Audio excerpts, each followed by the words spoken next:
Greetings and welcome to Channel Otherdoc. I am Jim. I use he, him pronouns, and this is our short campaign of the Sprawl, a cyberpunk game by Hamish Cameron that is powered by the apocalypse. I have no idea who I am today because I was just running another thing, and it's always, that first day when you do two streams during the day and you got to get used to it. Not quite there yet, but I'm catching up. All right, let's go around and say hi to everybody, see who they are and who they're playing. I, of course, am playing Gendarme, or just John, the killer. And now let us head over to Anino. Hello. How's it going, everybody? My name's Anino. I use he, him pronouns, and for this campaign, I play Bill, the driver. Awesome. And now let us head over to Sara. Hello.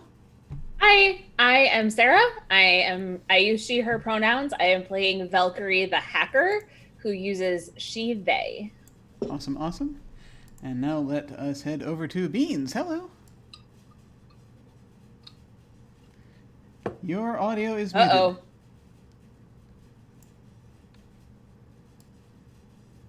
Oh, is it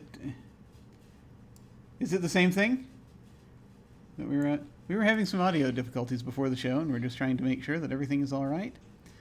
Do we need to? Shall we skip and come back? Do we need a sec? Let's find out. All right, we'll come back to you. No problem.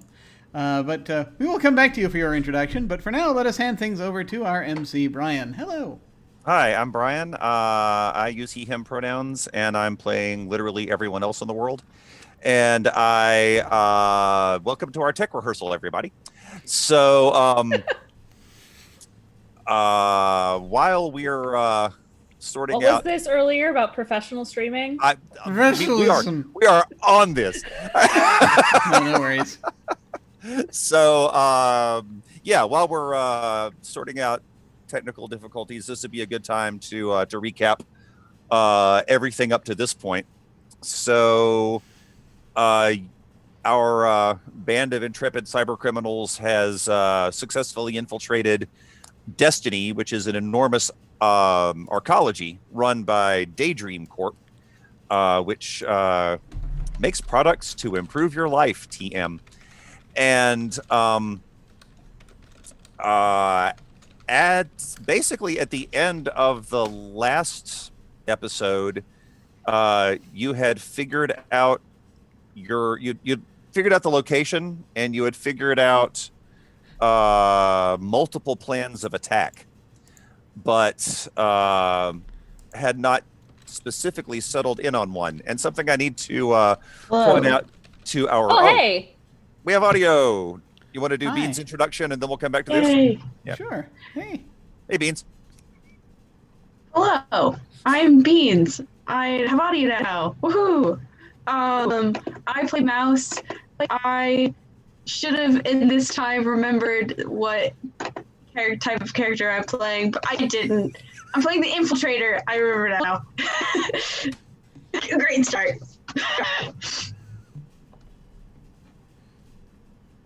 And so yeah, at the end of the last episode, you had several options actually for possibly achieving your goal, which let us not forget is to install this item onto the mainframe of the secure storage in this Arcology, because this is actually one of the big selling points of the Arcology, is that they have the most secure storage, or at least as they claim it, the most secure storage in the world, and that includes both options for digital storage as well as physical. And what you are being asked to is to attach this thing to the mainframe, so someone can monitor and get some of that information.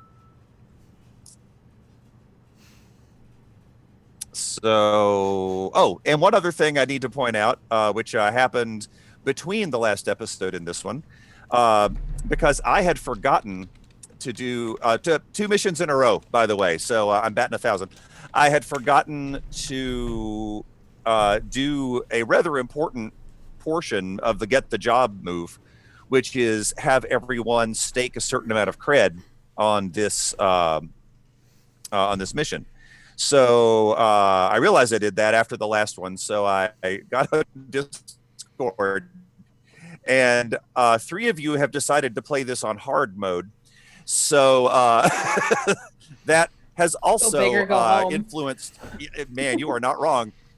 So that has influenced some of the other things that will happen.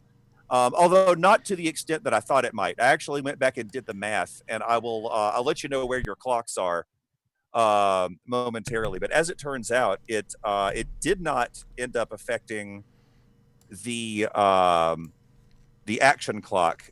It because your action clock had already been bumped up to the point that it would have, but it did move up your legwork clock, and having fewer open sectors of your legwork clock just means you don't get as big a bonus when you do your get paid roll at the end. It can also mean that it makes the action clock significantly higher. But right now, as I recall, I think we were effectively done with legwork, and we were really moving into action. So legwork clock is locked in. And like I said, I'll make sure you know what the number is on that. But the number on that's not as important right now as the number on the action clock, which is 1,500. So it would have been 1,800, but your hacker managed to knock one of those away early on. So that helped a lot. And so 1,500 is not that bad. It's mostly okay. I'll say that. But now that you're fully in the action phase, things that you do may bump the action clock up higher. And as those happens, I have a list of things that happen when the action clock gets to a certain point. So really the only thing that that we need to do is decide exactly how you're going to achieve this. And we can talk that out in and out of character. And we don't have to be too detailed about this. That is one of the primary things I like about this system, is that you don't need to, this isn't Shadowrun. You don't have to work out everything you're doing. You just have to come up with, in fact, we can really sort of Blades in the Dark this, in that you can come up with an approach and a place that you're hitting, and then everything else can be handled mechanically. That doesn't mean you shouldn't come up with some details as you see. But also, just to recap, let's see. Right now, Bill, you're still floating around in your roadside assistance hovercraft, right? Okay, That's right. and so I have something to tell you about momentarily. We'll get back to you. And let's see. Mouse, you are still, for the most part, you're still being Zach, right? The one who effectively lives here. The one who actually, the one who officially lives here. Yeah. Okay. So just make sure. And Valkyrie, you personally don't have as much access to the Arcology as Mouse does, just because of the way the identities have been set up. Yeah, I think Valkyrie is just the roommate who. Yeah, that's what I thought. And sometimes. But I mean, really, you're just using your new condo as a base of operations. Is that right? Yes. Okay. Got it. There's a whole IKEA suite of furniture that Valkyrie put together last session too. Right. Looks it's pretty awesome. It's pretty homey now. It's nice. I like how much we've committed to this. We didn't need to go this hard, but we have, and it's so good. This is why you are selected for this job. There's a Keurig. There's an espresso machine in there. Yeah, but that's actually essential. I mean, Yeah. Once the espresso machine goes in, that's a serious commitment. Yeah. We're gonna do it in style. Which leaves us with John. John, hi. what are you doing, like, in general? I'm having an again, existential crisis. well, we know that, but externally, you are also because again, you have access to some parts of the arcology, and you also did we decide that you currently have two security badges? Yeah, what I have written down is that will get two you badges, to almost everywhere. Okay. Yeah, with most of the access, and I still have like hold in a couple of places too. Oh yeah, you sure do. Actually, you've got 3 in the residential database. It looks yeah, like, you still have 3. It's 3 in the residential database, 1 hold still in the Tortoise Salesforce database. You and do. 2 in the park security cameras. Yeah. The park is not far from the arcology. It's it's still in the same basic neighborhood as the arcology. But yeah, that's the one that's I mean, it could come up. It's good to know you have it. Right. So really now it's just a matter of what is your plan of attack? You've got you know where it is, you know the path through the arcology that you would need to take.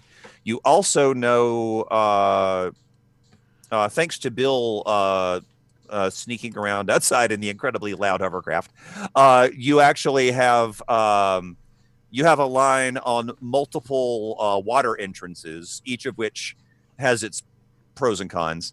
And more to the point, you know how far underwater the actual room is, as far as that goes.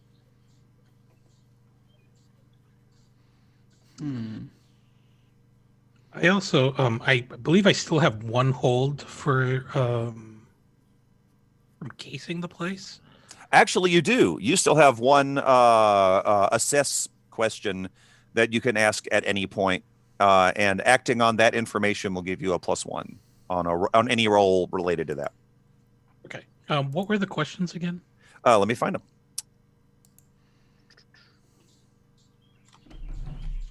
Get over to. I'll throw them in chat as usual. So I think the idea that I had was that someone would need to sabotage one of the boats docked at the arcology. Yeah, one of the rich people boats. Yes, and then Bill would come to the rescue as the arcology's official tow and roadside boatside assistance. And at that point, I felt like that would be the perfect opportunity to sort of drop John. You know, to the infiltration point. Indeed. It's so funny though, just the phrase "drop John." Yeah. Yeah, and I like it how that's You know. that's incredibly literal when you're talking about Yeah. this. Like, we know what you mean. Yeah. Oh yeah, yeah. Well, I mean, the question really then is like, that would be great. Getting inside is, I think, an issue. You do have multiple water entrances that you can use, like effectively at the surface of the water, if you see what I mean. Okay. Most of those are for the boats to like anyone that owns a boat and lives in the arcology is going to have their own garage effectively. Right, yeah. So you've got that, and each of those leads to some part of the arcology. Most of them go into just a hallway, but all of those are going to be closer to your target because the target is way on the end of the arcology, just underwater. Okay. You are not currently aware of any underwater entrances. It doesn't mean there aren't any. It just means that you have not yet discovered any. Yeah. So that's possible. There could be a way to get in underwater. And then you also know the fastest route, and Mouse specifically, you know the fastest route through the Arcology to the mainframe. You also know the safest route. These are not the same route. Okay. So I know how to get to where the thing is supposed to go. You definitely do. And Cool. thanks to Valkyrie, you've got a security badge that will get you up to but not into the mainframe room. Meaning it won't activate that lock, but it'll get you through all the locks except that one. Oh, so it'll actually get them all the way there, except that's Yep. the last door. I did not know it went that far. That's awesome. Yeah. The ones that you called up are will get you to like 90% of the Arcology. Okay. So you go, and then I'll go.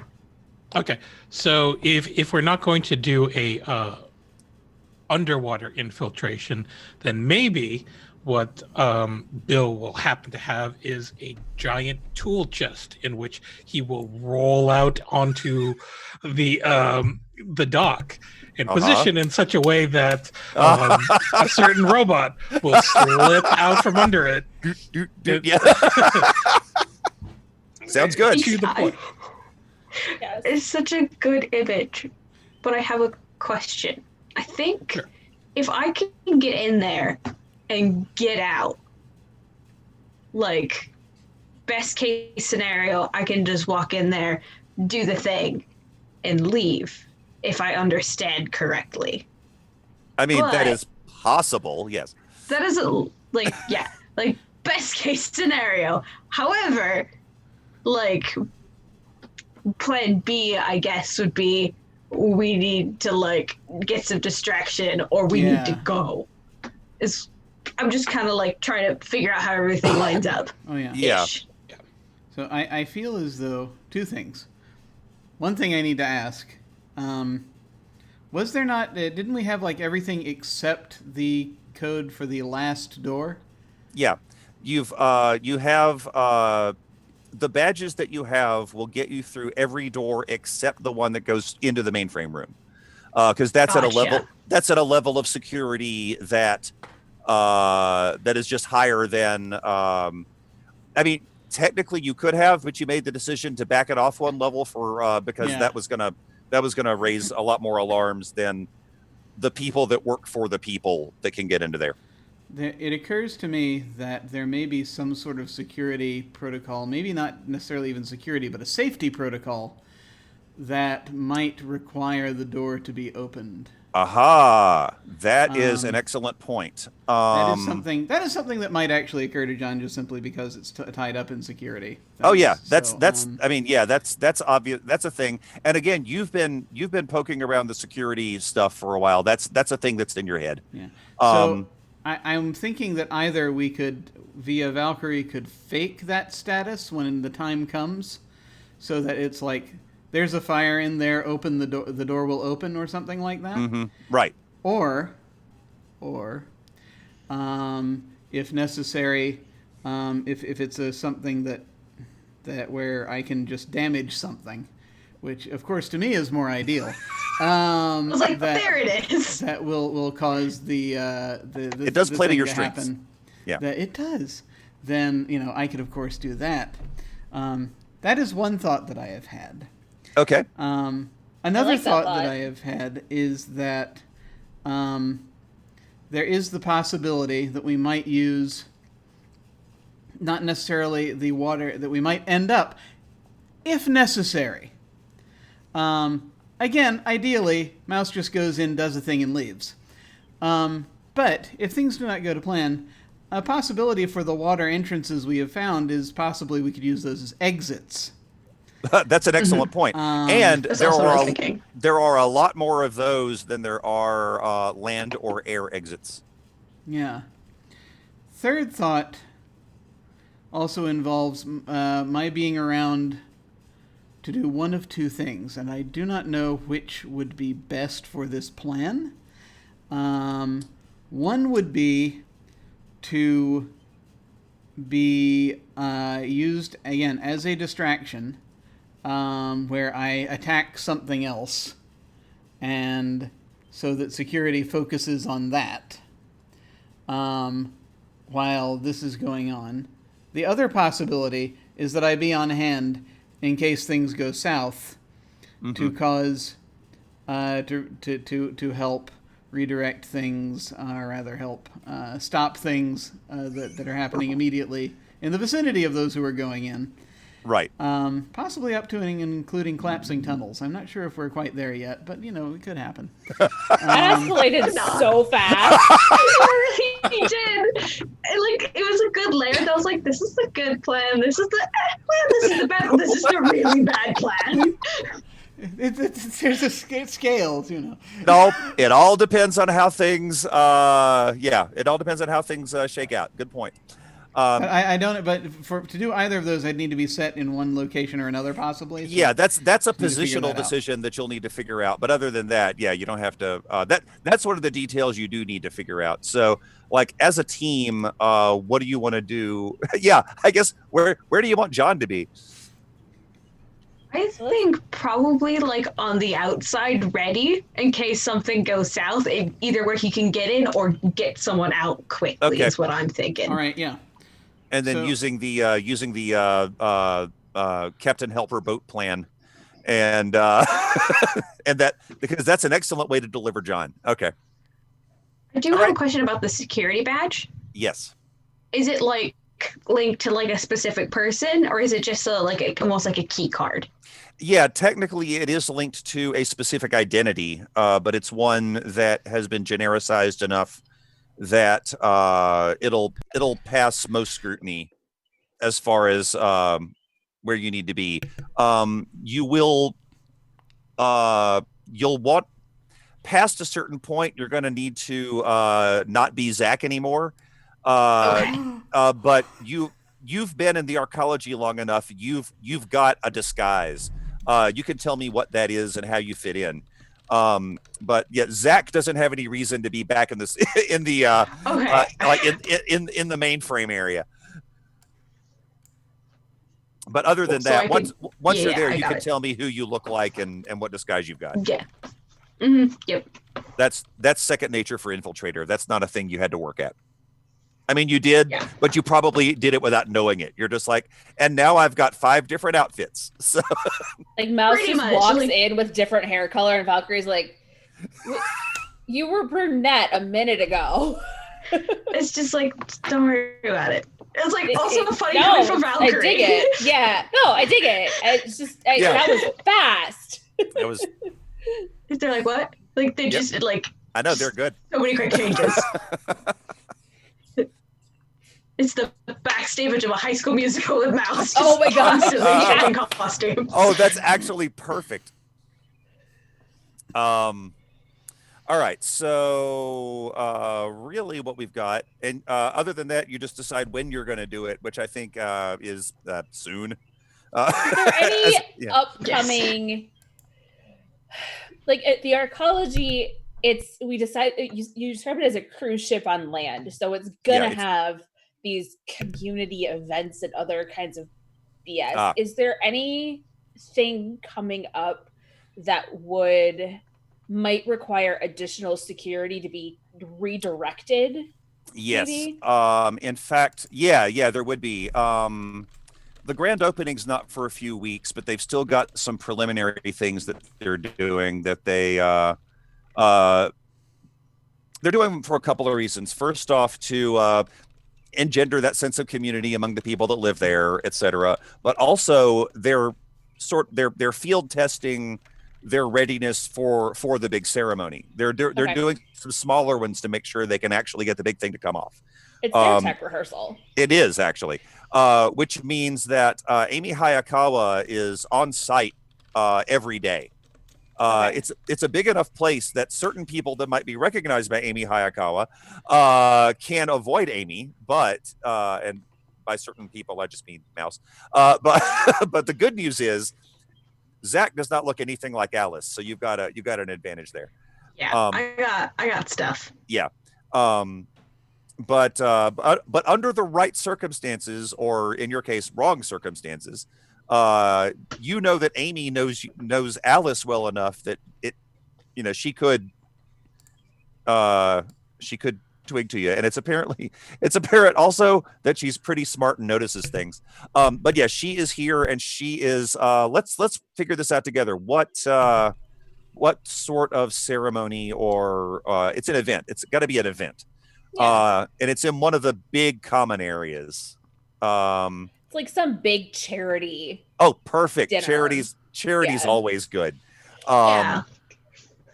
So they can pretend to care about the little people, and yeah, okay. It's very glitzy. There's people with like platters, hors d'oeuvres, canapes. Yeah, it's a whole thing. Exactly. And I don't know if you're doing this or not, but at some point I figured that at least one of those servers has to be Mouse, just briefly. Oh yeah, like Mouse is definitely like hopscotches from like identity to identity. Like a hot second, they've got like a tie, and they're like, "Hello, ma'am," and then turns around, and then they have like a different like outfit, and they grab a canapé and keep going. That like, checks out. Good. It's just like like rapid cut. Like one of those super cut scenes that people do, and it's just Mouse in different. Exactly. Bonus points if you can make it look cinematographically like you're serving and grabbing from the same tray. Absolutely. Just like. We do that. That's good. We have the budget for that.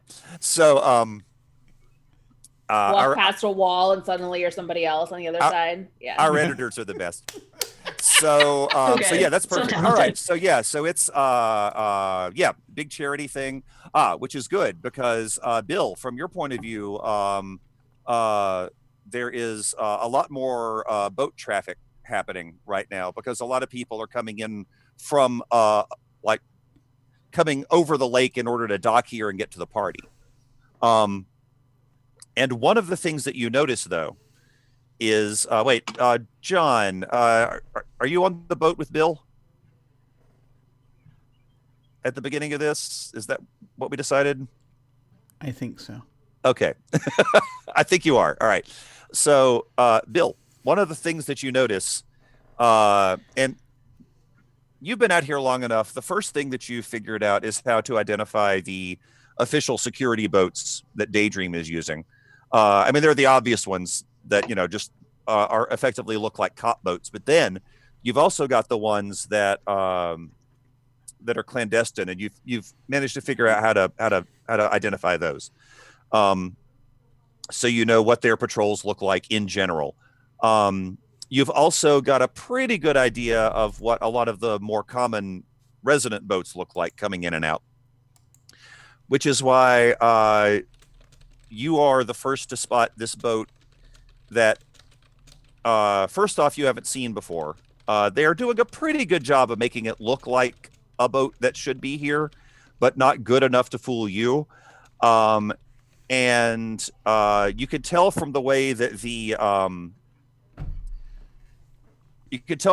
it's being piloted that this person is like whoever's driving this boat is ex-military. It's a very distinctive piloting style. It is.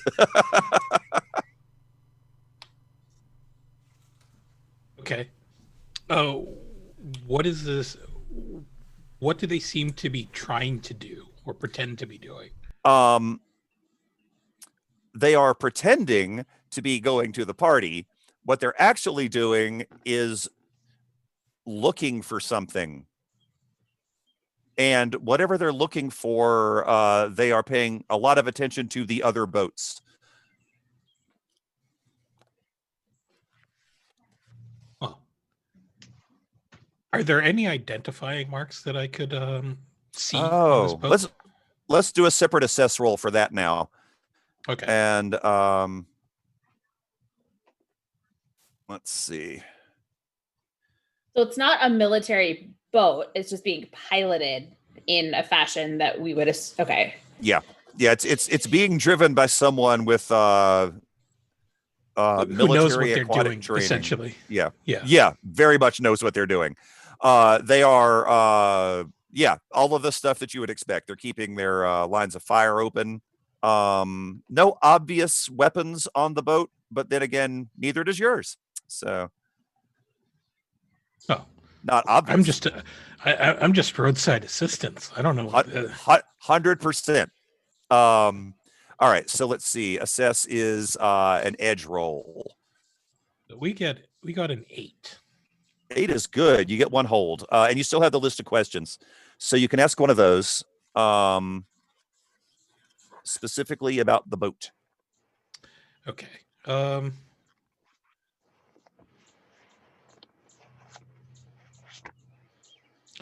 What is my best way in, or what is my best way past it?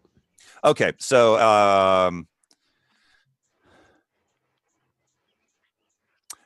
make sure they don't see John or your actual weapon.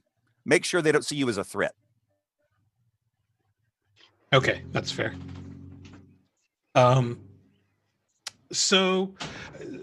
So right now I'm going to position my hovercraft in such a way that it's not exactly at the Arcology, but it's sort of like off the shoulder of the road / near the coastline, in order to be able to respond quickly to a call if something should arise. Okay, but still have a clear view of the Arcology. Yeah, that's easy to do. Lake Michigan's got plenty of space for that. It is one of the advantages of being on a sizable inland sea. So let's see. That brings us to Mouse. What are you up to? So I've kind of done this like kind of dancey thing, like through like the dinner, sat through like a speech or two, and then kind of skedaddled out of there, and I'm making my way down the hallway. I have assumed the guise of an IT guy because I feel like that's the kind of person who would be back there fixing like those kinds of things. Just a very generic person. That makes sense. Like, just like khakis, like button up, just making my way through. Got it. So are you heading? Are you making your way to the mainframe room? Yes. Or okay. In that case, I'm probably gonna go to... this. Oh, sorry. You need to do things first.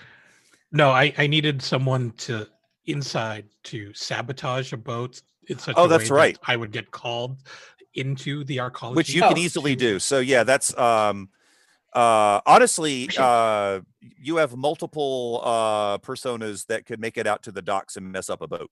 So I will like start to go down the hallway, pause and wait, like I jump the gun. I'll back up. I will just put on a different guise, just Perfect. a sketchy looking person. I don't know, just like hood up. And I'll be like, hold, and then I will go wreck a boat, and then I'll go back, just beat it up a bit. Got it. The only thing, let me see. I think we're going to need to do, we will need to do a roll for that. Let me make sure I get the right move. I don't want to blow up a boat by accident. Well, it's honestly the wrecking the boat is going to be the easy part. Is getting to the boat, because you still, in this case, you've got the ability to open the doors, but you're going to have to make yourself either need to hide or make yourself look like you belong there. So that is simply going to be, here we go. Wouldn't Zach have a boat garage? Yeah, So totally. That'll get you out that way. Yeah. Like I can get in there, but it's like trying like not to attract too much attention, I think is what it is. Yeah, precisely. Because you have to Zach is going to have to sabotage a boat that people are looking to get ready and use, so that it's discovered quickly that something's wrong with the boat and they call for assistance. Exactly. So that, hang on, let me get this. It's just going to be a covert entry roll. So just roll cool.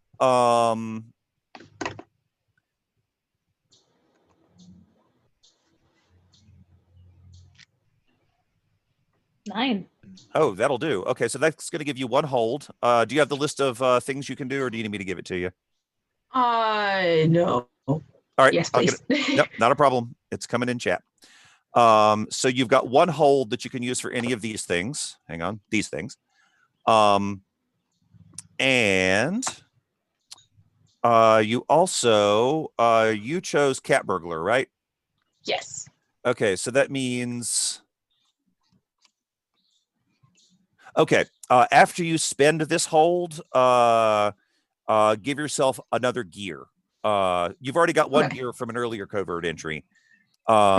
And then after you've spent this hold, give yourself one more gear.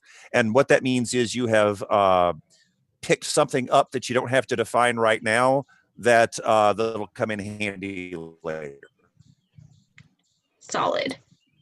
And let's see. So now here is the situation. Yeah, Zach is just going out to his boat. No problem there. That was easy.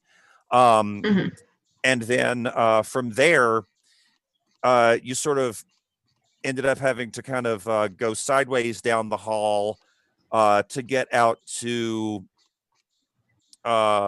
really to get out to the marina. Getting into the marina wasn't a big deal, but putting yourself in a position where you can surreptitiously mess up a boat, that's going to be a little more difficult. So, however, okay, so here's the situation right now. There are guards out here, but they aren't on high alert out here on the marina.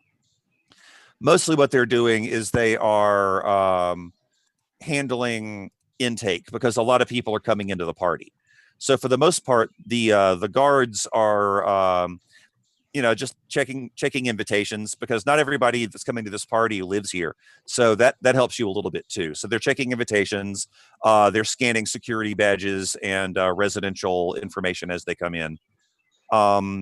So what I would recommend is really you don't need to necessarily disable any guards, but if you use your hold to escape notice, that will put you in the position to mess up the boat. That's exactly what I was thinking. I just want to sneak. So that's tell me what that looks like though, and do you pick a specific kind of boat for any reason? That's the thing that I'm trying to figure out, because you said specifically find a boat that like you think someone would like is gonna go to. So I'm trying to figure. Yeah, you've got there are multiple boats out there that have obvious drivers in them, meaning these are effectively like chauffeurs. They just happen to be driving boats that are clearly waiting for their people to come out and get in the boats. The other ones are sitting there empty. So I guess I kind of have to slink under, like figure out how to like casually walk in and just kind of like sneak by people. And I think Mouse is like kind of like figure out how to like navigate through crowds without like anyone noticing. Just like oh yeah. And then I'm like around like boats, and I guess kind of like try to duck under unnoticed by like someone who's in a boat right now, and just try to like bust, I don't know, boat. I guess like maybe like fuck up the motor or something. Yeah, or just something important. Mouse knows enough about engines to figure out which parts to pull off to make it not work. So just like the one thing that's like hooks to everything else that makes it work. That's it. So yeah, you successfully do that. You didn't really need any because the security out here is not particularly heavy. That one hold is enough to get you where you need to be, and then to duck back into the crowd of people coming in to look like you belong there. I also killed the gas line because I totally know what that is. Yes. I know boats. You know boats. And so yeah, that portion of the mission is accomplished. And you've spent the hold, so make sure you mark that you now have 2 gear. Yes. And that will allow you to use the there's a specific move for it. That is let me find it. Produce equipment. And all that means is you spend 1 gear and you can basically state that at some point during your walking around the Arcology, you picked up a thing. And when you find yourself in a place where it sure would be neat if I had this one thing, if you could come up with a plausible reason that you picked it up while walking around the Arcology, you have the thing, and it'll do whatever you need it to do. Okay, so Valkyrie, what are you up to right now? I was gonna say something cheeky like dyeing my hair, but I feel like Valkyrie would not be doing that on a mission night. Besides, they've got like the fiber optic. They had some. Like hair gene mod or something where they could just change it. Oh yeah. It's still the bright orange to yellow. But Nice. we're gonna rock that for the rest of this. At the moment, Valkyrie's just not in any of the security systems yet necessarily to do any damage or stuff. Actually, let's get them into like the security camera so that she has an eye on what's going on. That's a good idea. Yeah, just some preliminary get into the system so that like the park video camera is minimized and we're pulling up the Arcology cameras on the main screen here. It's picture in a picture. It's over there, right? Yeah. Okay, good call. All right, so that is going to be is it mind or synth to just get access? In order to log in, and let me make sure I get this right because I often confuse these two. Log in as synth. Okay. So just to get in, you make a synth roll. That's right. Oh. Why is roll 20 being odd for me? I know, right? It was happening to me earlier too. No character was found for Valkyrie. It's the character sheet's literally right here. I don't want that one, sir. Hang on. I see it. Did you not like that I changed the name? Like that's weird. Yeah, that was it. They didn't like the fine. Okay. Whatever. Whatever, I got a 9. All right. Good roll. All right, so let's flip over here, make sure I remember what that does. That is so that's okay. You're in, but you choose one. I'll throw up the list of things you have to choose from. And then I make a console cowboy roll to figure out how much hold I've got, right? Exactly. So while I'm posting this in the chat, also do your console cowboy roll. And is that one mined? That one's mined. Okay. Yeah. That's a 10. That is outstanding. That's 3 hold if I remember right. Yeah. All right. So right now you're in, and choose one of those, but you could also use, as you did last time, you could use one of your console cowboy holds to make it go away. To kill the alert that I just triggered. You sure can. You're like, oops. Just stop that. God.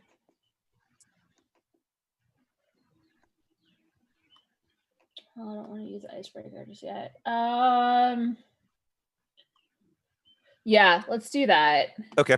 So I'm down to 2 hold, but right. Nothing else happened. No, you're you've got 2 hold on the console cowboy, which is nice because that hold is more general. So and that's on specifically on the Arcology security camera. Exactly. Yeah, that is the security camera. You are in the security camera system, which means in all the cameras, like I can see the mainframe room, or is the stuff downstairs separate? You can see the mainframe room. That question. Yeah, you can see it. Make another synth roll though to manipulate systems, right. Because that will tell you how much control you have over the cameras. Just a straight synth roll. Straight synth roll. 8. Okay, so that's 1 hold. Okay. So that means you can do one thing while you're in here. The good news is looking through the cameras is one thing. So it just means that if you want to mess with the camera output, you're gonna that's a new set of rolls. But right So now, go my ahead. 2 hold, what's that on? Okay, the 2 hold that you have remaining is from Console Cowboy, and that is, hang on. I will tell you. Actually, you could conceivably spend that 1 for 1 over on within this system. So hang on. Oh, where I can just spend it and get the other hold back or not get it back, but Yeah, so here's your list. You can prevent a construct from triggering an alert, which you did. okay. You can avoid an ICE routine executed against you, which hasn't happened yet. Right. Yet. And the other option is increase your hold over compromised security or manipulated systems by 1. So right now you are manipulating this system. So you have 1 hold from the getting into the system, which you're using to just look at everything. To do stuff. Okay. Yeah. So that hold is gone. But if you need to spend more hold, you can transfer from Console Cowboy into the cameras. Okay, and I've got just 2 in console. Sorry, I'm just not really sure how it works. So I know it's confusing. So I've got there's so many layers to the hacker right now. So really they've got 2 from the Console Cowboy, which is just basically stuff to do while they're in there. Yeah. And then there's 1 hold specifically on the security cameras, and then those 2 hold from Console Cowboy can do that list. Exactly. And you've already spent your hold that you got just from the cameras in order to look through the cameras. So okay. I've got 2 holds. And just 2. Yeah. I am less confused. Thank you. So and that 2 hold right now, since you're only in the cameras, you can just use it for the cameras. Yeah, I'm going to do that for now. All right. Yeah. And let's see when you connect. And actually, if you end up connecting to a different system, you get to roll Console Cowboy again. So that's right. That's how that all stacked last time. Yeah. So you might end up with more hold doing all that stuff. Okay. But right now, good. You convinced it that you didn't even convince it you were allowed to be here. What you did was it knew you weren't supposed to be here, and you just told it to shut up. It's like that Parks and Rec thing of like, this is just a piece of paper that says I can do whatever I want. That's exactly. Valkyrie just like does the technological equivalent of holding that up. That's exactly what you're doing. All right. So Mouse, after you mess up the boat, what are you doing? So I'm gonna kind of repeat what I did, like wipe any like gross boat stuff off me, like all like that, and then backtrack, go back. Like it's the same scene as before. Got it. Just go back to the like dining hall or whatever, grab the canopy, and then go. Just do the same thing again. I like this. But, Mouse goes back to 1. You're just like, okay. And it's like, okay, I'm here. I'm the IT guy. What's happening? That's excellent. Okay. Well, during the time it took you to do that, Bill, wouldn't you know it? You got a call. Someone needs help with his boat. Oh, you're muted. What's the name of the company that I'm working for again? Oh, we never came up with the actual name of the company. We just been calling it Roadside Assistance. It needs to be something better, doesn't it? Yeah. Let's see. There's got to be a AAA joke somewhere. Oh, I know. I'm having trouble with it. I can't get there. Yeah, we need to come up with that. Maybe it's just triple B, because boats. That's all I got. That's it. The B stands for boats. Yeah. All the B's. Every B stands for boats. Oh, you could be ABA, the American Boating Association, but everybody calls you ABBA. That's not bad. That's better. Yeah. All right, go for that. That's all I got. Yeah, so it'll be like automobile and boat assistance. So perfect. ABBA. Okay. Yeah. Okay. So Nailed it. Bill from So this is Bill from ABBA. And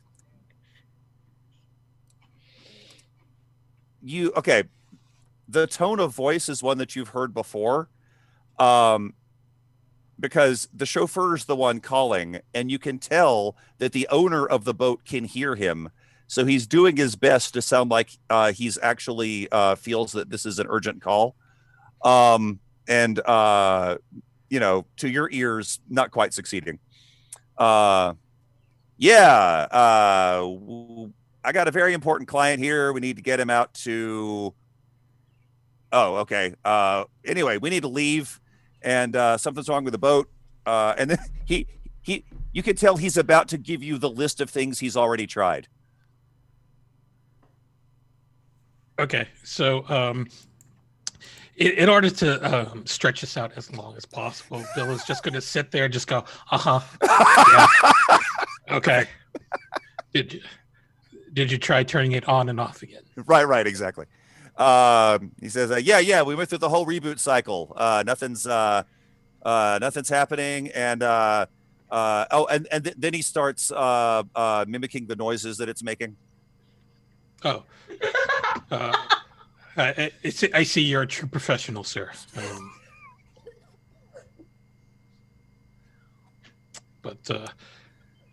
And where am I heading? We're at Destiny. Doc, hang on. Doc 211. Okay. I'll be right there. Maybe he'll hang up, and then he says, he'll just turn to John. Just look and see where John is on the boat. Yeah, where is John? Well, what is John doing right now? That's a very good question. John has tried to find a spot to be concealed, so I don't know kind of what the boat looks like. In between existential crises. Yeah. It's a pretty big hovercraft. It's in the fetal position. I mean, like there's a cabin, but like most of the windows are tinted anyway. Oh yeah. So. Okay. So yeah, no. If we've got tinted windows and all that, so he's probably sitting or standing as close as he can to the exact center of the boat. Okay. So, I'm going to need you to get into the tool bin, and he's going to point to this large red Milwaukee tower of tools that is wholly inappropriate for roadside assistance, but yet here we are. All right. This is what the platinum members get, is the really big toolbox. Okay. All right. Just basically look to see if there's like a false bottom or there's something. There's a false back, but it's not like the full tower. It's just this little position in which you could probably fit in if you crawl into it. Okay. And then squeeze in fetally. Yeah, so he'll go in and just just kind of compress himself down as tightly as he can. Yeah. Just think of it as your womb, in which you will escape later. First time for everything. Anyway. Comms, you just hear Valkyrie going, I'm just going to pretend you didn't say that. Anyway. You should be really quiet, by the way. There's some mysterious people on a boat who seem to be looking for someone. That might be you. And on your way in, you spot the boat. They are not paying a great deal of attention to the part of the lake that you're on. However, as we mentioned earlier, you do have the ABA decals on your boat now, so you stand out a little. Also, it is a really big hovercraft, and it makes a ton of noise. So, and I've got my hazard lights going on too. Perfect. Because you're on a call now, right? I'm on a call now, so on a mission. Does your boat beep when it backs up? Oh, it has to. It should, yeah. I can't imagine it doesn't. So you're while you're on your way there, let me Valkyrie, there is some kind of cluster of people moving through the main area where the party is happening. Okay. And because I figure you've just got multiple cameras up, and there's so many monitors right now, so many. And that one catches your eye because it's just an unusual amount of movement from the party area now. Okay. So the cluster of people has one person in the middle of it, and then a bunch of other people surrounding that person, in what you have come to realize is just a sycophantic level of following. This whoever's in the middle is very important, and they want to make sure that they are close to the important person. Oh, so not like a security detail, but groupies. Yeah. Okay. I mean, now that you're looking at it, you could spot the security detail too, but the thing that caught your eye was the cluster of people around whoever this is. Can I get any kind of facial recognition, or to determine who the person, who the important person is? You totally can, and you don't even have to run a check on this one because Amy, isn't it? This is actually, you see Amy in the crowd. She's near this person, but the person that's being surrounded is the actually the CEO of Daydream. Oh, shit. Okay. Apparently, this charity event is important enough to merit a visit from the CEO himself. Dang. Okay. What charity is it? Oh yeah, what would it be? So, okay, this is Daydream, so it's got to be some like homeless type charity of like perfect. Getting the homeless into housing situations. That's perfect. Yeah, that's actually in order to deflect. Yeah, in the fancy housing no one will ever be able to afford. That's it. Yeah. Okay. Good. Okay, so that's exactly what this is. Okay. And let's see. We need a name. We already know the we know this person's last name thanks to Beans coming up with his son.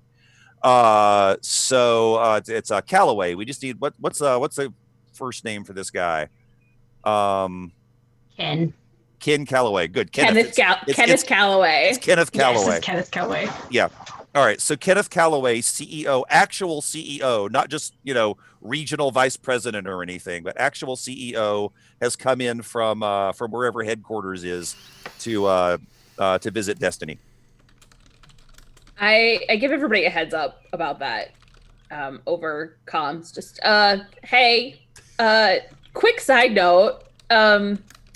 Daydream's legit CEO is here. So yeah, just keep an eye out for that and anything. I got eyes all over, but just heads up. Mouse is definitely like, ooh, like not like in a worried way, but more like this will be more fun way. Perfect. And you spot some other people around him. You already know what Amy looks like, and she's pretty close. And some of the other people, you've learned to spot the signs. There are the people who are actually important, and then the people who just want to be next to the important person. And you can pick out here and there, which ones those are.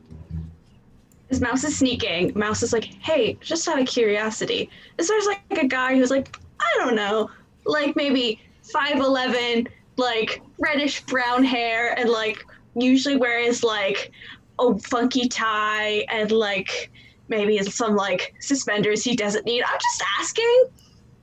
Is there anybody that matches that description? Yep. Yeah, he's about 5 paces behind Kenneth. Yeah, he's a CEO groupie. It kind of looks like, but yeah, matches your description here. Shit. Carry on. Just curious. Okay. How you doing?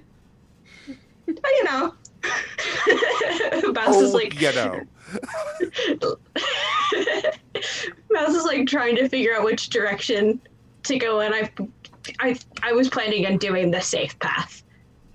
Got it. So it's taking a little longer, but it's not requiring any rolls yet because of that. So cracks an energy drink when Mouse does the it's gonna be a night. Perfect. Yeah, this could be a thing. So Bill, you're almost at the dock, and you from here you can see some of the more serious looking security people are leaving the dock in a manner that suggests they have been ordered to do something inside. And this does come right at the same time that Valkyrie lets you know the CEO has showed up. So these things may be related. May. And but yeah, you show up at the disabled boat. Okay, so Bill is going to keep an eye on the suspiciously not suspicious boat as he's driving in. But Bill's going to pull a fancy maneuver in which he's going to cut his engines and twist his boat in such a way so that it'll be facing outward. Nice. And then hit the reverse gears to basically drive his boat or his hovercraft backwards into a docked position in one just smooth drift. Cool. Okay. Yeah. Obviously, that's no rolls needed on that. You just put yourself where you want to be. And let's see. So John, you hear Bill killed the engines and the I guess it's your Bill. It's your job to wheel John out onto the dock, right? Is that? Yeah. So okay. So you're on the move. Yes. So once the hovercraft is down and he rolls out the cart. So again, it's this big red cart, like on the front where all the drawers are. There's a giant decal of basically a silhouette of Gilligan on it. And as we established in the last show, Bill is dressed up in similar clothes to the skipper. Right. You've got it's a legally distinct from Alan Hale's character. Yes. But yeah. Yeah. A different color. Yeah. Yeah. It's just it's a little more purple than blue for the shirt.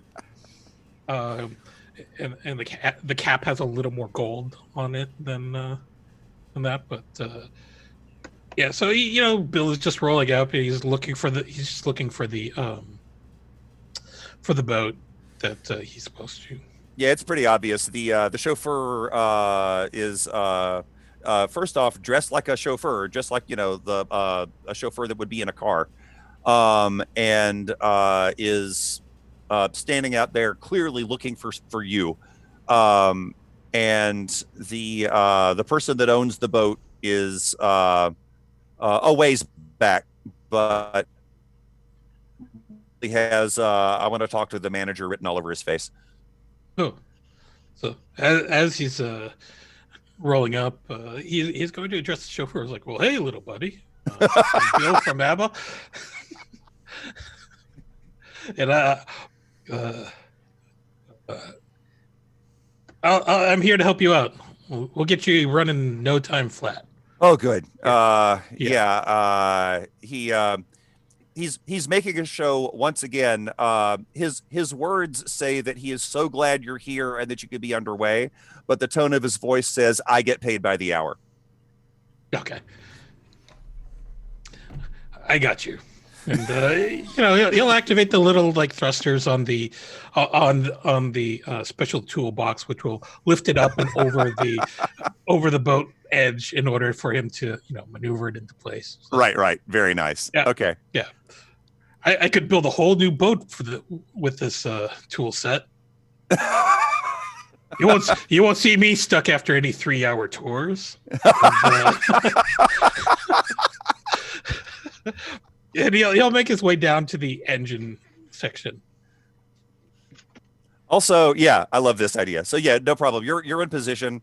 After a while, guy that owns the boat gets bored with watching what you're doing and walks away to make some phone calls. The chauffeur sticks around, mostly just in earshot, but not really. Every now and then he looks over curiously to see what you're doing, but that's about it. Yeah. So John, what's up? I mean, the question being, kind of what the optimal place for me to position I'm assuming that at this point, sooner or later, I'm going to need to get out to leave the box and hide somewhere. Right. But I don't have a firm grasp on what's around and available for that to happen. No problem. We can figure that out.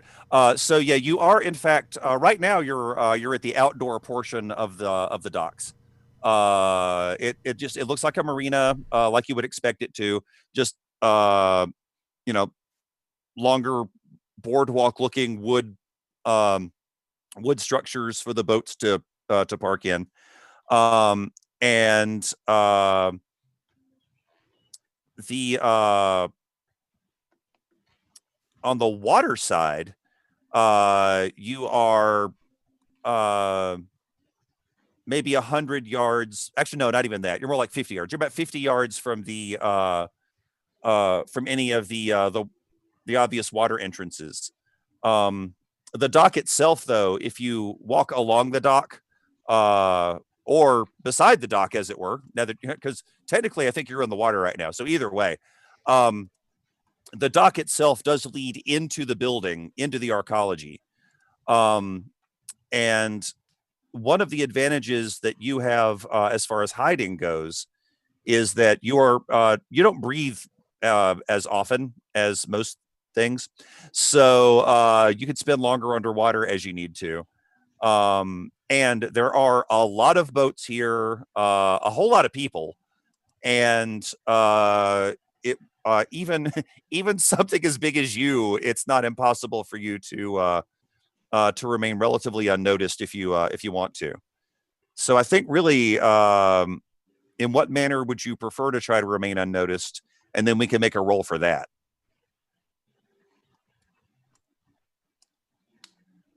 And any details that I've left out that you think should be here, feel free to suggest them, and they will probably be true. I think Bill is going to assist in such a way that he will position the tool. He will always keep the tool bin positioned in such a way that no one can see the back of it directly.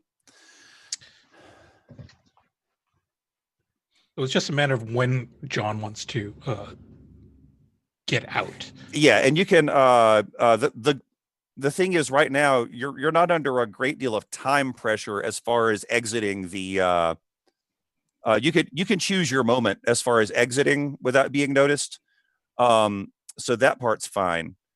But Bill may continue to assist you by kind of being the other person on the docks to either distract people from you or move things in ways that will help you. Any of that is possible. Yeah. So, I mean, it occurs to me the two possibilities here are either finding a way to hide among the people or finding a way to hide among the stuff. Yeah, good point. I think that if hiding among the people, then there's a chance someone's going to talk to him, and that will not end well. So it's probably going to be better to hide among the stuff. Okay. And hiding among the stuff will fits Bill's skill set as far as assisting you too. So that works. That makes sense. So I mean, if this is we're at the dock, right? Yeah. Okay. So, I mean, I'd guess somewhere that would place me close to one of the entrances that goes down. Okay. Just somewhere I can just sort of perch and wait. Yeah, that makes sense. Preferably outside of, not directly in line of a camera. Right. And so that could be any number of things. Just somewhere where I can hole up and watch, things comings and goings in and out and get a clear line, shot between me and wherever it is that I'd have to go in. Perfect. Well, much like Bill's hovercraft, John is not built for stealth. However, it doesn't mean you're incapable of sneaking when you make the attempt. So the much like a lot of other Powered by the Apocalypse games, the generic role here is act under pressure. Okay. Lucky for you, that's a cool roll. You actually get you get to add your cool to it and the +1 from Bill. So when you make the roll, just roll your cool. You'll add +1 forward from Bill's help. Okay, shall I go ahead? Do it. And this is basically the roll to see how successful you are at getting to one of the entrances unnoticed.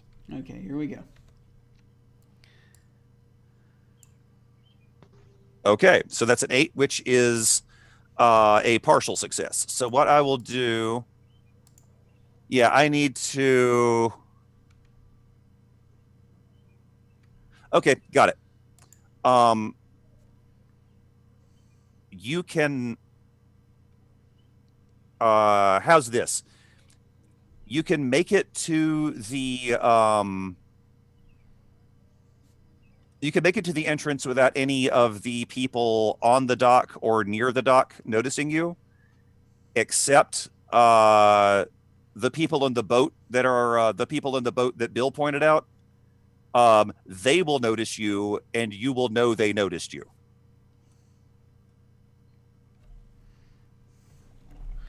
So I'm sorry. I just want to make sure I've got that clear. Sorry, I'm having issues right now. Yeah, I get it.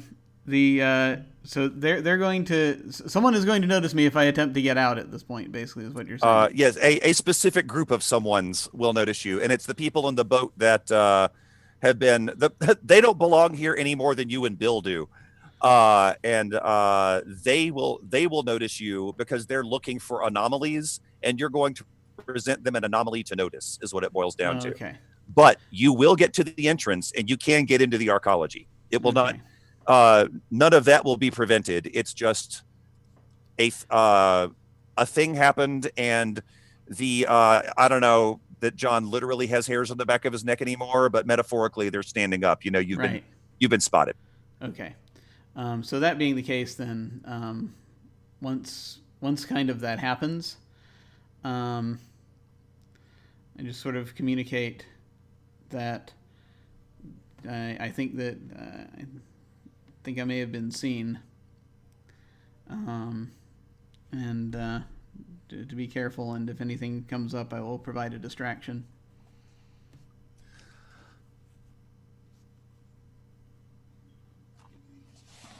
Okay, so John was seen by the sketchy military boat. Do you? I mean, John, do you mention that specifically? Yeah, I'll okay. I'll put in who it was if I have that knowledge. Yeah, you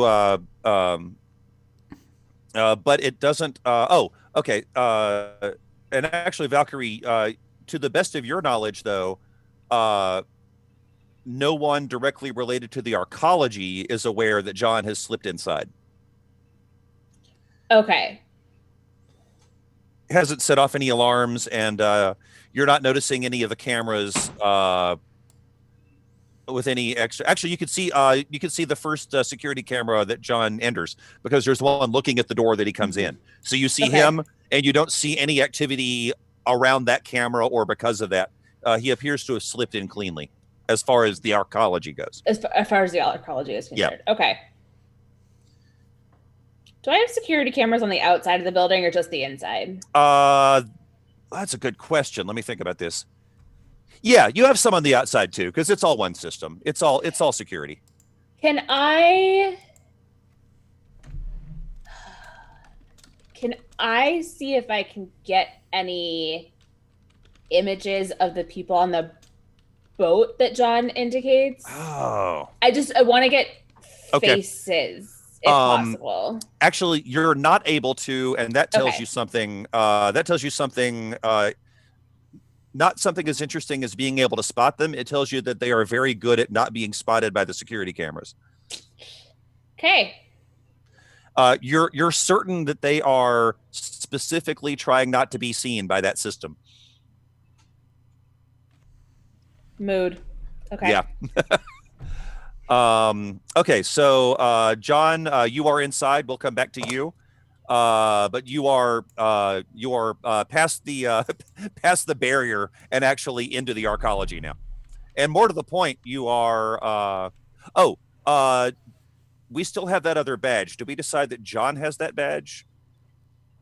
I think that makes the most sense. I think we did, didn't we? So good news, John. You have a security badge that's going to get you through a whole bunch of doors as well without having to worry about, going all Terminator on them. So that'll help. Okay. Although I know that's disappointing. Maybe later. Also, hello, Anino's cat. And let's see. So actually, we are back to Mouse.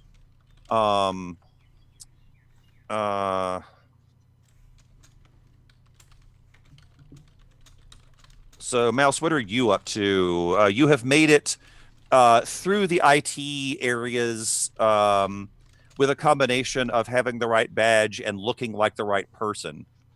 Are you still looking like an IT person? I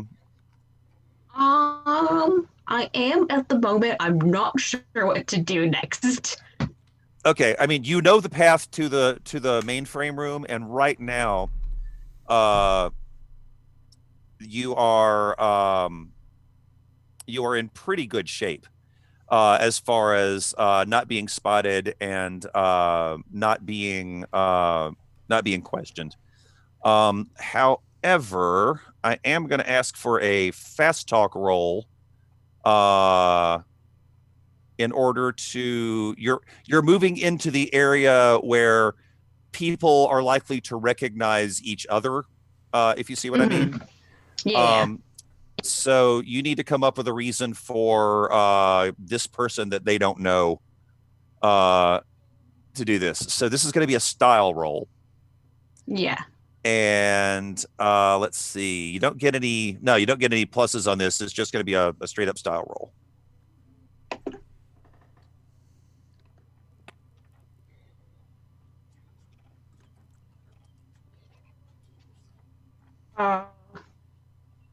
What that went through? Oh, because I didn't hit submit. Oh, that'll do. Talk. Thanks for playing. It's an 8. All right. So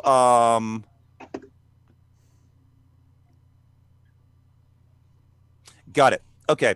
So we'll right after this we'll take a quick break. So actually, you can tell me how you want to do this. I will tell you.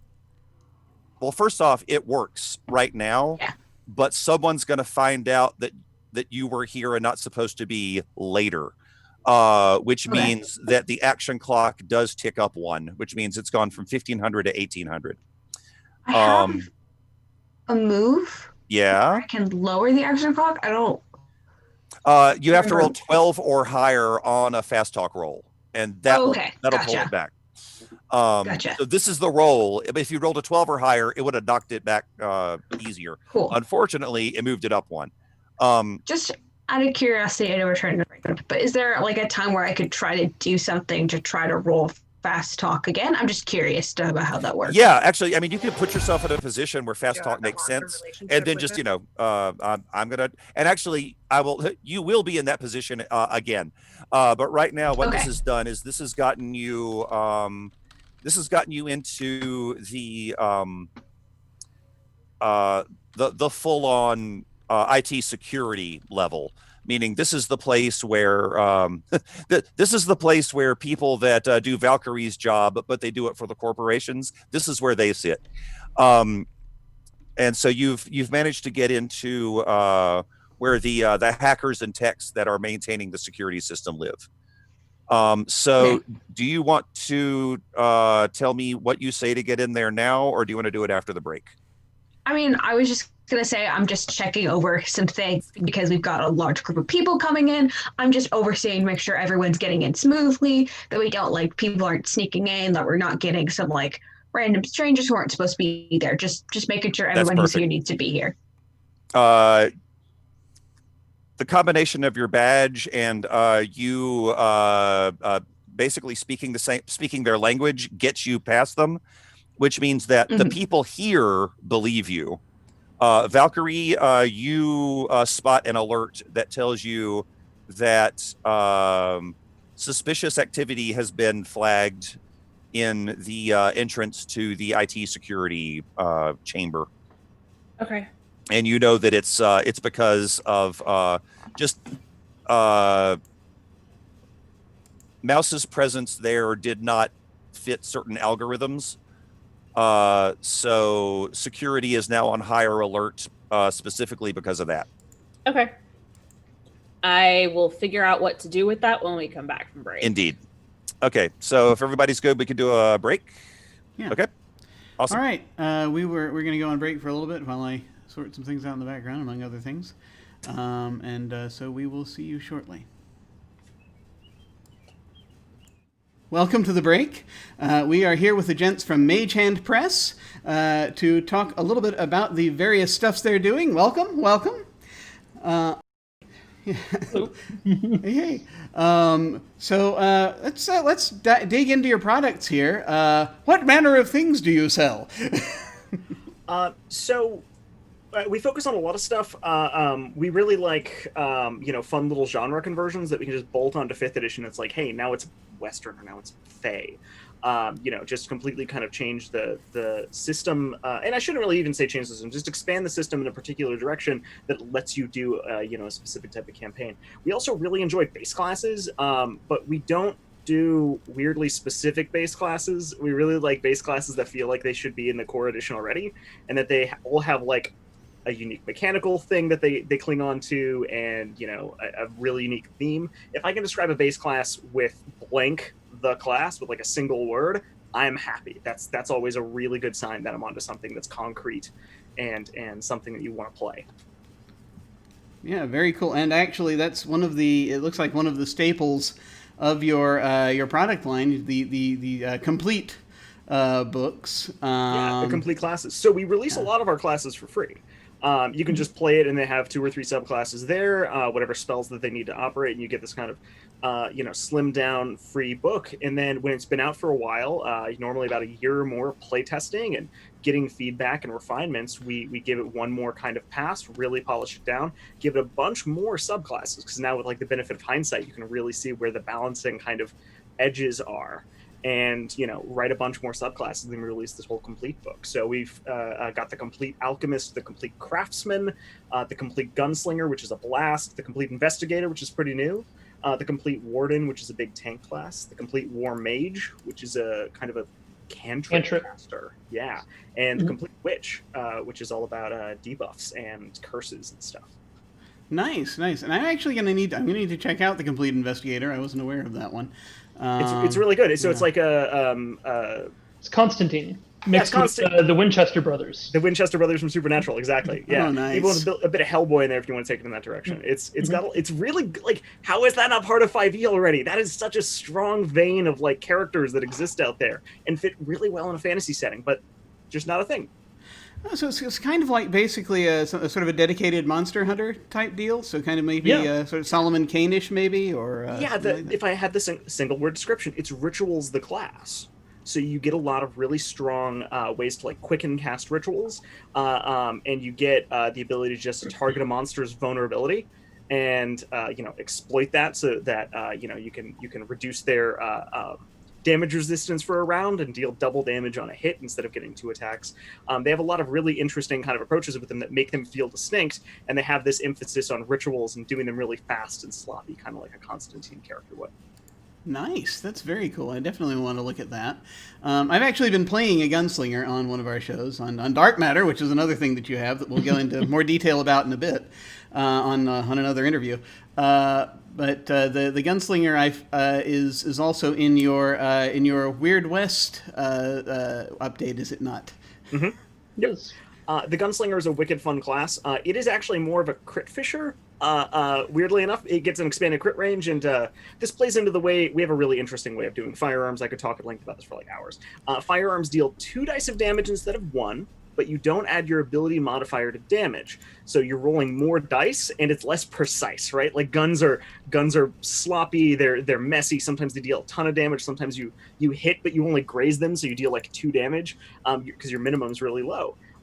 So it's a class that feels really, can feel really random with damage, but when you get a crit, you're rolling so many dice. So we really leaned into that. So you can, if you score a critical hit, you can stun somebody for a round. If you score a critical hit, obviously you're dealing more damage and you get an expanded crit range. We really lean into that. You get this class that just has a really kind of frenetic energy to it, and it's these small little changes that have this massive texture change for the class, and it really feels great. Oh yeah, and I'm just at this point. My character's 3rd level right now, and it's we're getting into the stuff you can do with risk dice, and it's really neat, even because there are narrative uses for it, and absolutely. So it is very cool doing playing with all of the various tropes. It is quite awesome.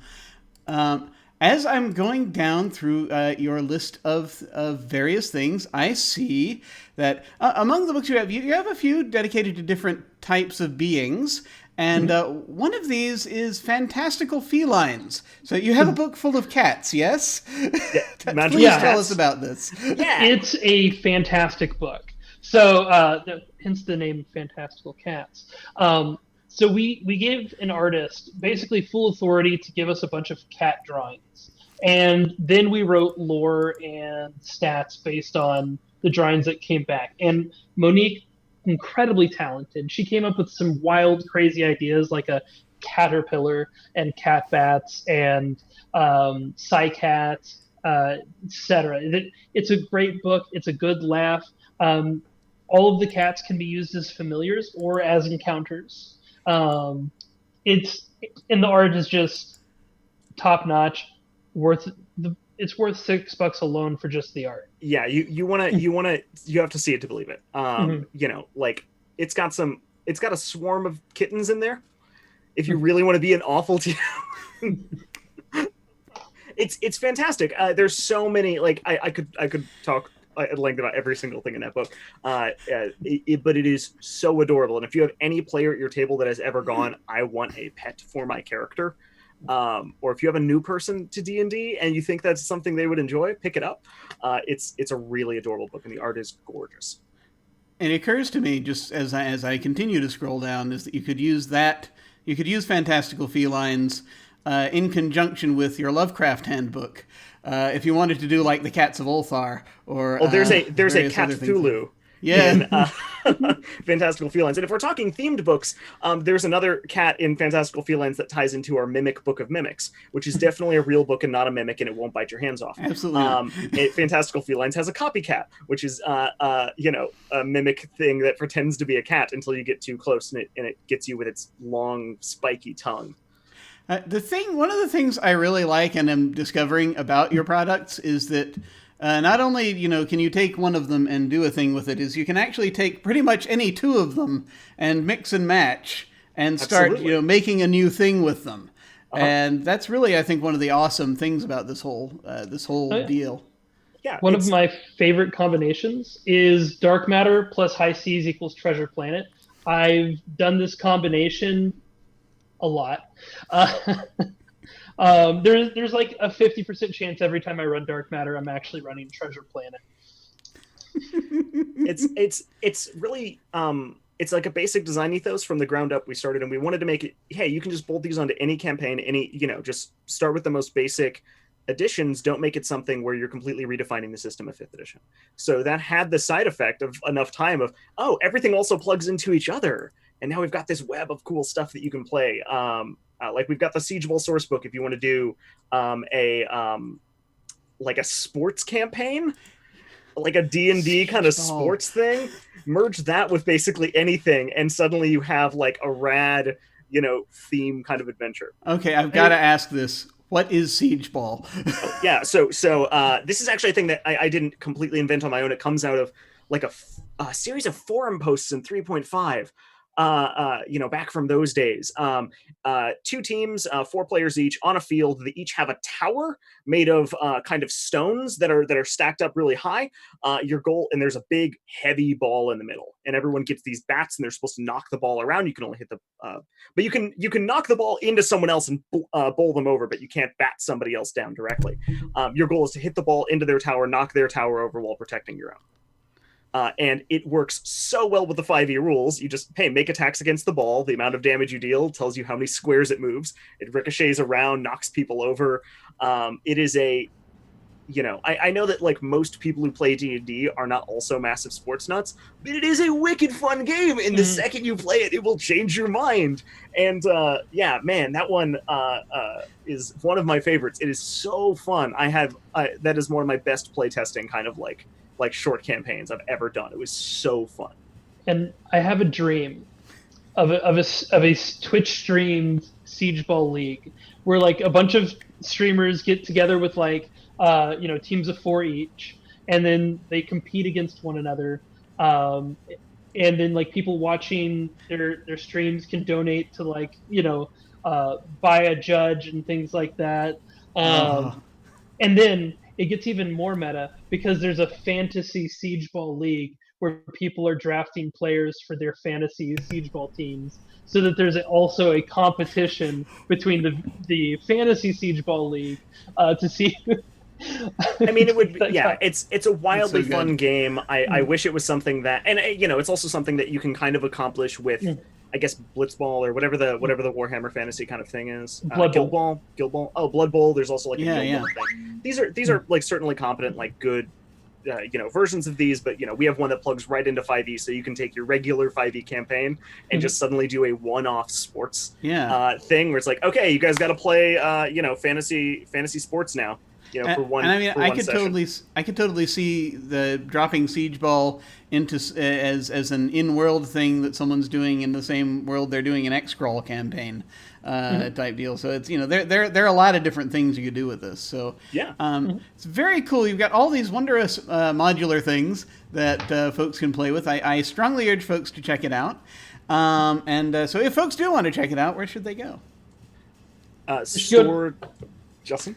They should go to store.magehandpress.com. That's where all our cool books are. But for a ton of free resources, if you just go to magehandpress.com, that's our blog, and we post at least one thing a week, usually a subclass. There's a lot of material there, and it's pretty good stuff. Awesome. Well, folks, thank you so much for coming by and chatting with us. And in the meantime, I'm going to throw things back to me. Take care. We'll see you in a bit.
we are back, and we're going to see what's going on with this with this mission that can't possibly go wrong at all. This is everything's going to go totally fine. Just fine.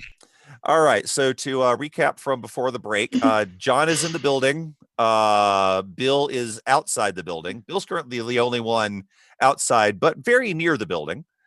Valkyrie is on the 82nd floor in a condo with a lovely view of the lake and a whole bunch of monitors and an energy drink. That's important. And keeping an eye on the general security level.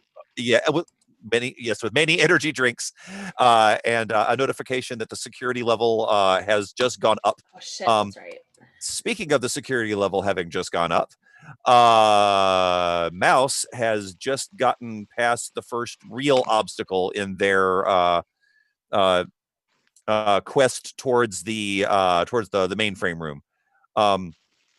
You've got honestly, you've only got one more. Like once you're in this security area, it's kind of a labyrinth of cubicles. And but it's also incredibly quiet in here because it's mostly people hooked up to VR rigs, just doing system administrator work to keep people like Valkyrie from doing everything that she's been doing right now. Clearly, they're not doing that great. They're not that great at it. So far, they haven't noticed Valkyrie. Actually, that's true. They haven't noticed. The one automated system noticed you, and then you slapped it away. Blank piece of paper. Yeah. So it is quiet and really dimly lit, and it's a pretty big room. But the path between here and the mainframe, it's kind of a long walk, but there's really nothing here to stop you from getting to the actual mainframe door. The trick is going to be getting into the mainframe room. So I'll just make my way, I suppose. Yeah, and no one here notices you, but there is an alcove, and even before you open the door, you know what you're going to find. You're going to find an actual person that you have to talk your way past in order to try to get into the room. Can I? Sorry. Yeah. Okay. Is the alert that Mouse tripped? Do I know what the outcome of that is, or is that just a flag on the security system of, hey, something weird, and then eventually somebody will look at, or is somebody actively? Do I know if somebody's going to actively show up? Yes, someone is actively looking. But what happened was basically it was a more general flag, though. It was a weird thing happened. So now the entire security system is on higher alert. They are paying more attention to weird things than they were 5 minutes ago. Got it. But other than that, you haven't seen any notices that any extra assets have been brought in, or you're several steps away from like security lockdown and that kind of thing. Okay. Oh, and we did talk earlier. We didn't decide which way we were going with that. We did mention earlier that one of the options was to try to trigger a situation in which that door would have to be opened. I remember that someone floated that idea. And then we also have Mouse's potential ability to talk their way in. So right now, those were kind of the two. John smashing it was option 3. John smashing it is also an option, which honestly is John has. I will if you decide to do it that way. Oh, actually, that's a good point. John, I forgot. You are making your way towards Mouse's location. Is that right? Okay. In that case, I am going to need you to make a roll in just a minute. And I'll figure out what that is and I'll get back to you. Because your method of getting past people is, shall we say, different from Mouse's. So yeah, how do you want to, I guess what John does next is dependent on what you decide to do with the door. How do you want to work that? Is that to somebody specific or general question? That's in general. Yeah, that's to the whole group. Just however you want to. I think maybe we try with triggering an event. Like, let's start with probably the most invasive but least disruptive method, or at least loud method. All right. And like maybe start with trying to trigger the event, and if that doesn't work, okay, then Mouse tries to get through the sweet talk their way through the door, and then John Smash. Yeah. Okay. So, yeah, John, That's your plan C. I got it. Okay. Just yeah. do we want to have try to set up an emergency alert before I'm like, hey, can you let me through?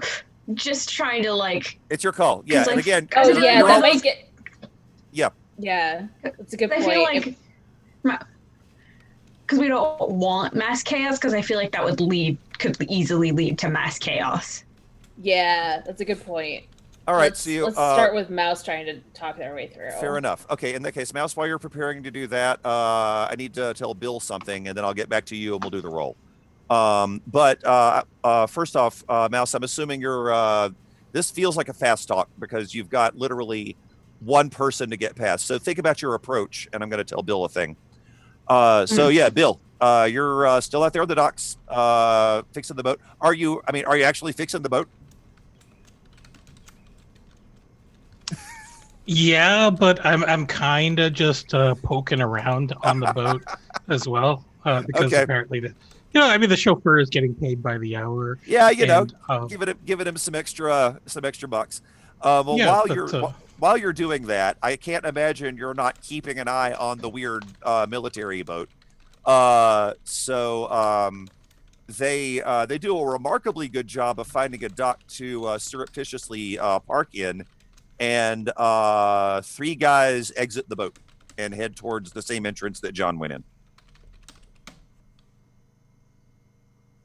Oh, that's not good. At least 2 of them are obviously well armed. The third one, not so obvious. So is the chauffeur still looking around? Yeah. Is he within earshot of me? Can he listen to me? Absolutely. Oh. Yeah, so Bill is just going to pause, and he's going to take out his mobile phone, and he's going to text now the group and say that looks like the 3 military guys are on their way to track down John.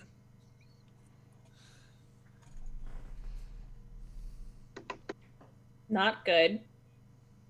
No, 2 of them are heavily armed. Okay.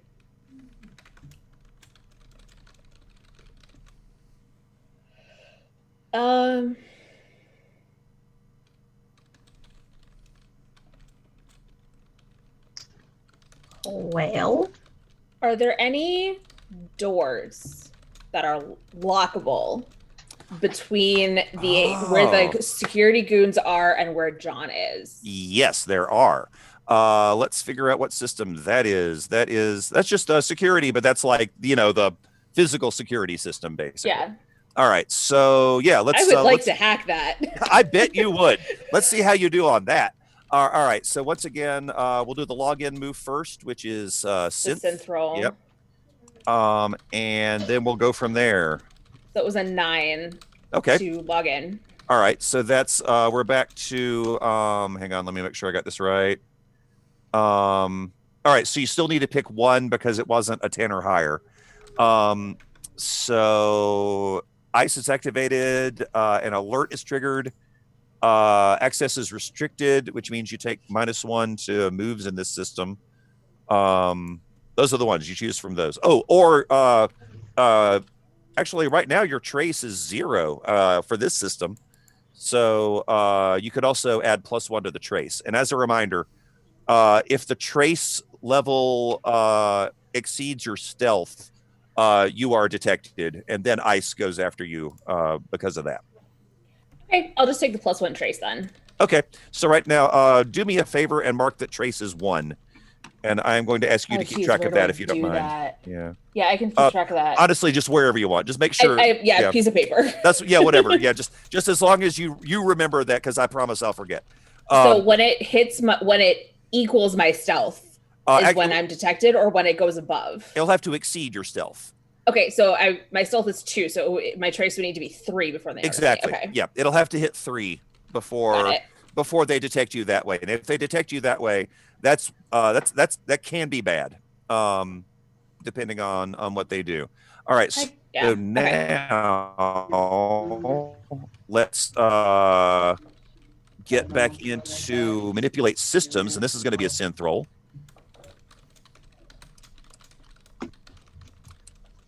Eight. Okay, so that gives you 1 hold, but also make your console cowboy roll, which is mind, and you may get to add to that.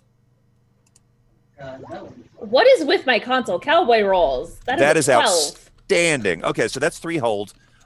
You did not trigger an alert, so you've got the full-on 3 hold from that. So you have a potential. And this is actually good for this system because you may want to do multiple things. Right.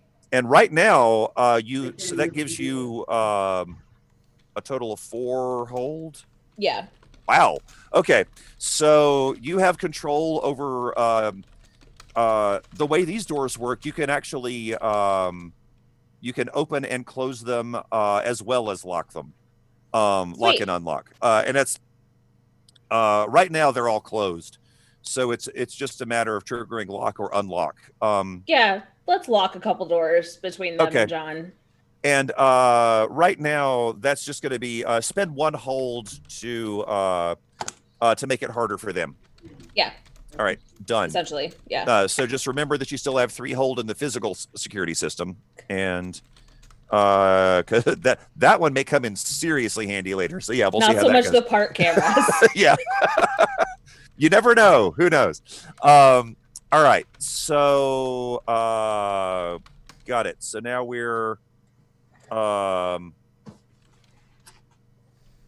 John, I said you were going to need to make a roll. Let me get back to you on this one. Let me figure out what the roll is. Well, actually, what I'll tell you is, and you can tell me how you approach this. You've got a, I mean, he's just a console jockey. He's it's not real security. He's really just maintaining the monitor and being the person that checks badges before you get into the full-on security system. So this is the person that Mouse just fast talked a few minutes ago. And right now your badge will get you through the door. So you just need to either attempt to provide him with a reason that he thinks that you should be there, or you can or you could try other means. But I will tell you, let me see, hang on, what is your is fast talk a style roll? I think it is. Yeah, you may not want to try that. But so how do you want to try to get past this guy? One moment.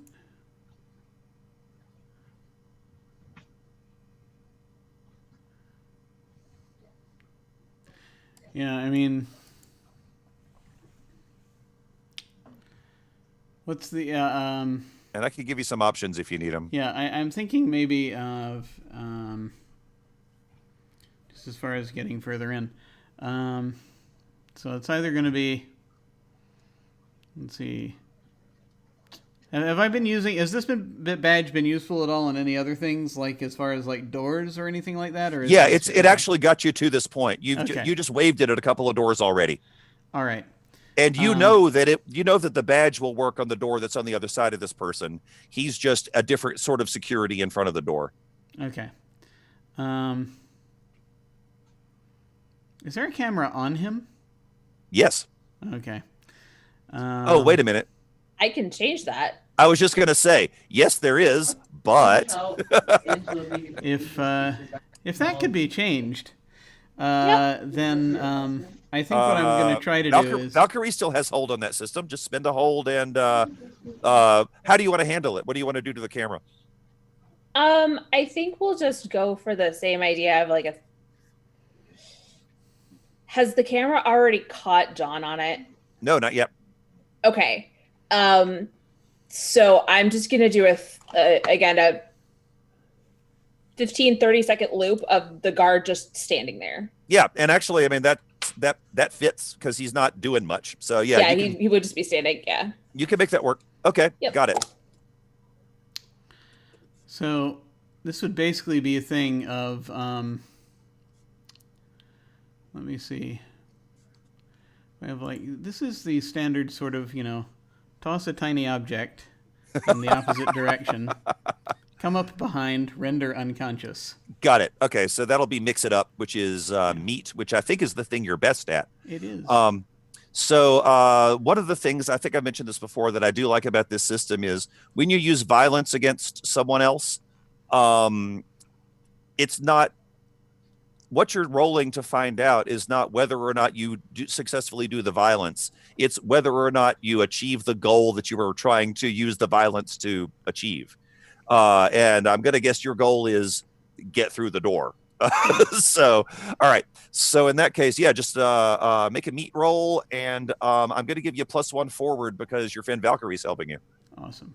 Okay. I will now roll meat. Whoa, that'll do. Okay, so do I get my directive? You do. In fact, yeah, you achieve the objective, and more to the point, nothing bad happens to you. So I'm just saying my directive being violent, that there were probably non-violent ways of dealing with this, but I've chosen. Oh, there were, but no, you mark XP. Yeah. You definitely awesome. You have achieved your objective and your directive. Yes, there we go. So I'm assuming the guy's just unconscious now, though. Is that? Yeah, I'm not actually going to kill him. Yeah. I'm going to try to, if he's like at a terminal or something, or it's just he's sitting in a chair actually. Yeah, I want to make it just position him so it looks like he's gone to sleep. Yes. Man, that is going to look really bad on his next performance evaluation. And then first off, he let Mouse through. Secondly, he's sleeping on the job. Yeah. All right. But yeah, you get through clean, and you're in the door. So now you're in that same dimly lit room, little points of light of people hunched over cubicles and hooked up to VR sets. And you can see actually I think you can see Mouse from here. It's a long walk, but they are way at the other end. Okay. Just kind of give a notice over to the comms just quietly. I have passed the guard.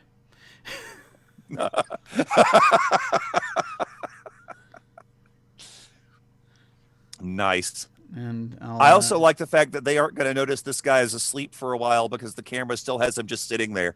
Yeah. So I'm going to try to run that loop. You can run that loop as long as you want. Oh, it's just going to go. Yeah.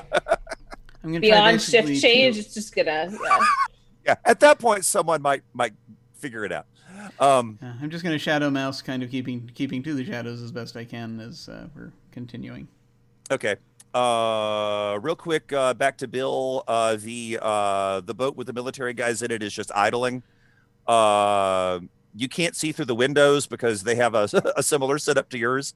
But they, but you can tell it has to have a person in it to keep the engine running. So there's a pilot. Other than that, you're not sure. You don't see any other movement on the boat. Okay. So as Bill is working on the ship, he's just going to mention to the chauffeur, is like, I might need to tow your boat out of the docks area just so that I could get a better look at something. But I'll let you know if I get to that point. Sure. Thanks, man. Yeah. But Yeah, and so Bill's going to continue working on things. He's going to, double check. He's like, looks like you've got an issue with your fuel line too. We're going to have to fix that. That's just crazy. You didn't notice any sort of gas leaks or losing fuel longer? No, it performed great on the way in. I don't know what happened. Oh, is this your boat or is this? Nah, it's his. Oh, rich people not knowing how to pilot their own boats. Am I right? Yeah, basically. Well, real shame. This is a pretty good boat. Wouldn't want to see anything bad happen to it.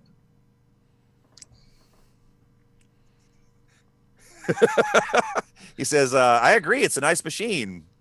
In the right hands, it could do some damage." Yeah.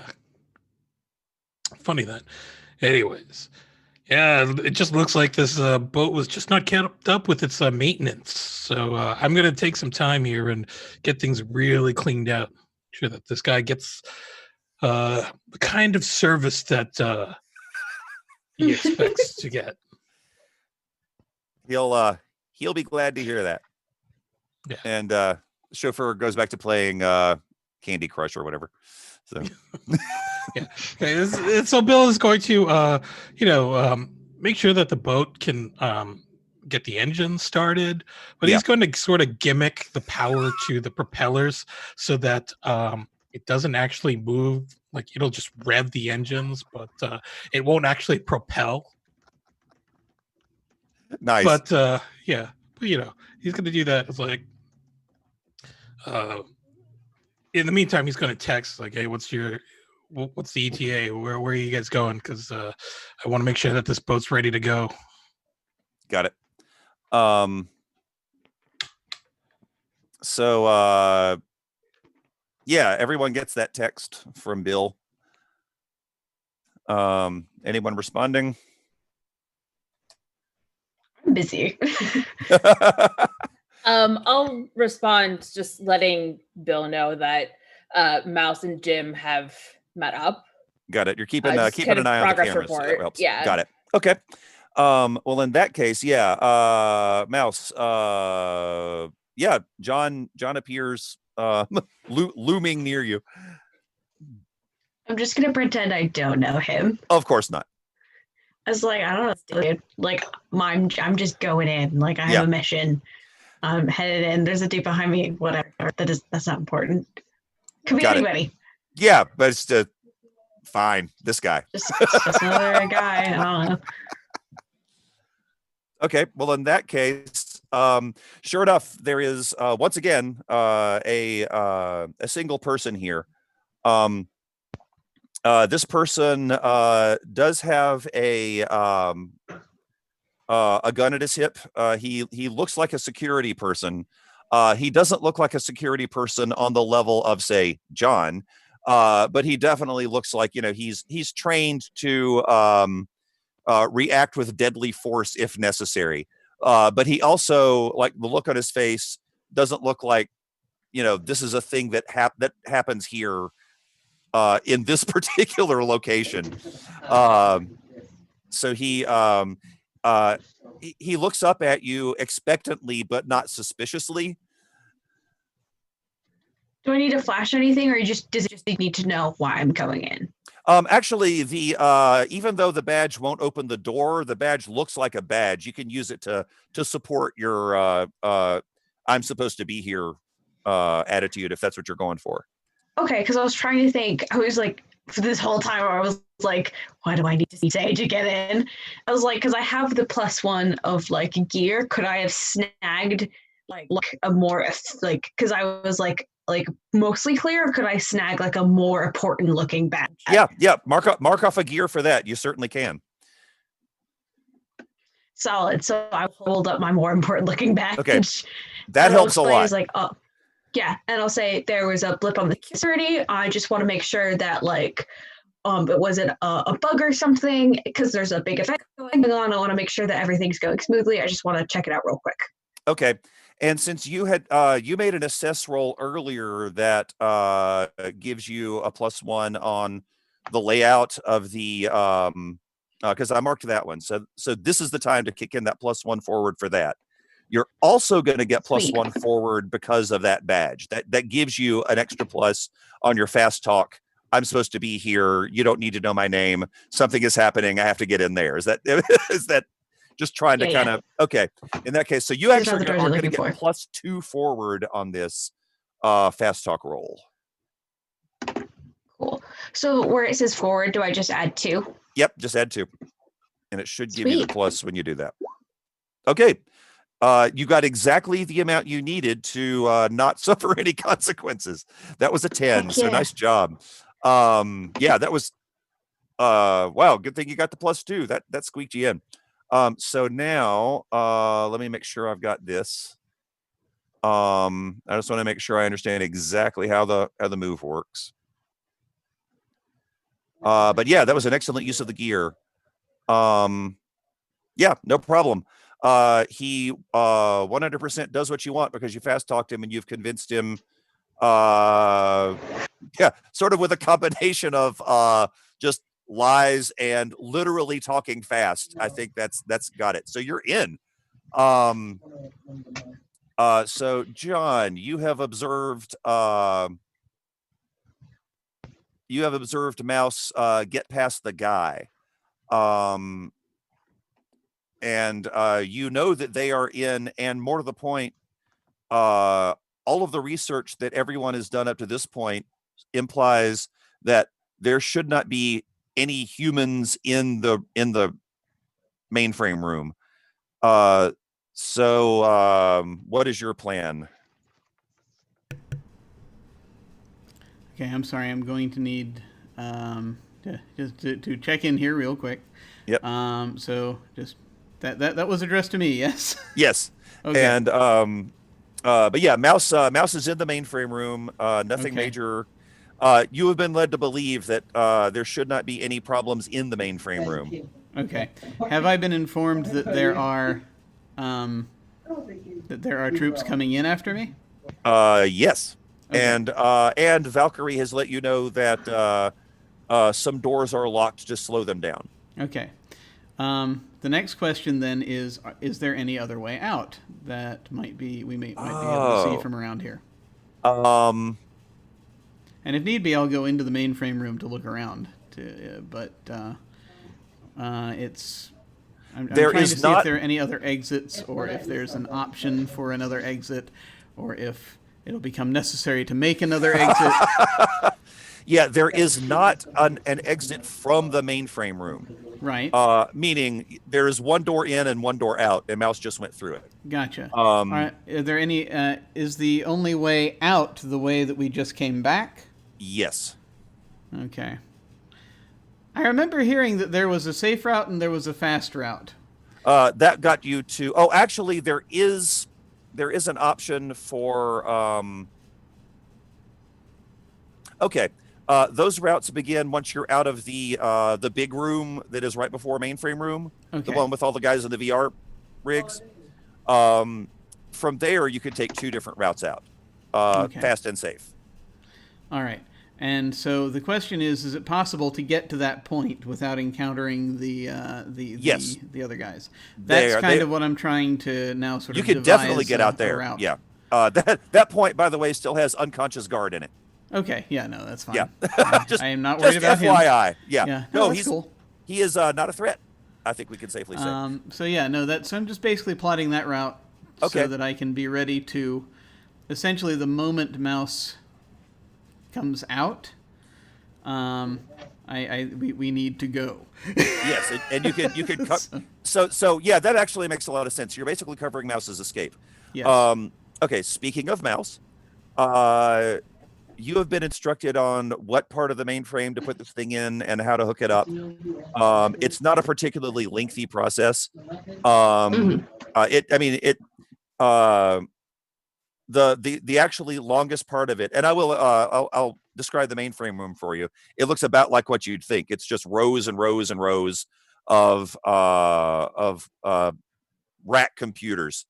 It is very cold in here. And it is It's not noisy as such. There's just an ever-present omnidirectional hum coming from everywhere. But you are the only person in here, and hooking this thing up is a simple process. The only thing you have to wait for is there are 2 lights on it. One is red, the other is green. When you plug it in, you've been told that it's going to be red for a while, and then it turns green. And when it's green, it's done what it's supposed to do.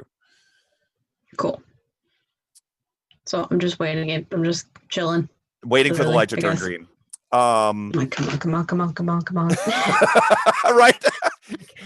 I just said it's coming for comms too. Come on.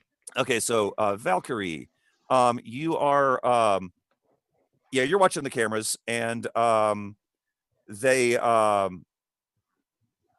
the three guys that you've locked out have managed to break one of the doors, and they're heading towards the second locked door. And they seem to know where they're going. They seem to have an idea of where John is. Okay.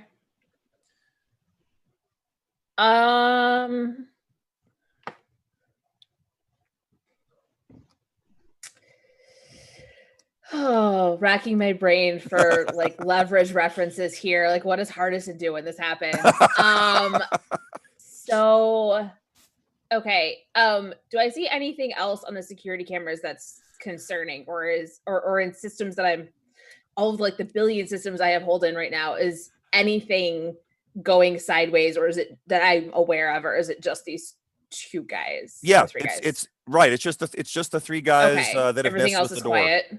Oh, and I will tell you, breaking that door should have triggered an alert, and it did not. Odd. Really odd. Did they break the door down, or did they hack the door? They physically broke the lock. It should have sent an alert, just like some of the ones you guys have triggered. That's weird. Glad it didn't, because that would also be bad for us. But okay. Like, is this one really long hallway with doors, or they're branching things off of it? And At this point, they branch off. Yeah. Okay. So okay. Do they? I would assume that they would have some flavor of comm system that they are using. Oh, definitely. Can I try to tap into that and overhear what they're saying? Sure. This is gonna go great. See. So that's gonna be. Yeah. Okay. I mean, obviously, just like your comms, this is going to be encrypted. So the trick is finding the frequency is not that difficult. Breaking through the encryption is what you're going to have to roll for. Okay. So honestly, I think that's. Yeah, hang on. I think that's just going to be a breaking through the security roll. Let me find exactly what that is. Compromise security. So that's a mind roll in order to break through the encryption to actually hear what they're saying. Okay, 9. Okay, well, you get 1 hold. And honestly, that hold can be used to break through the encryption. But I'm gonna do that. But because you are elite Hexor, you actually get to do Console Cowboy in this too. Oh, sweet! This counts as a secure system. Okay. Oh, 5. Okay.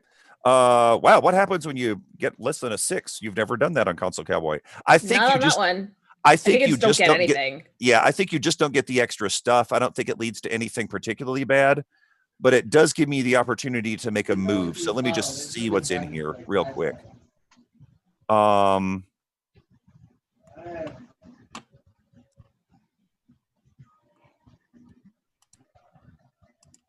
Okay.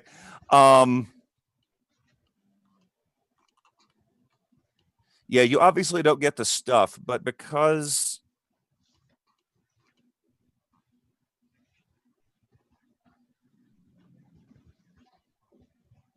Oh, all right.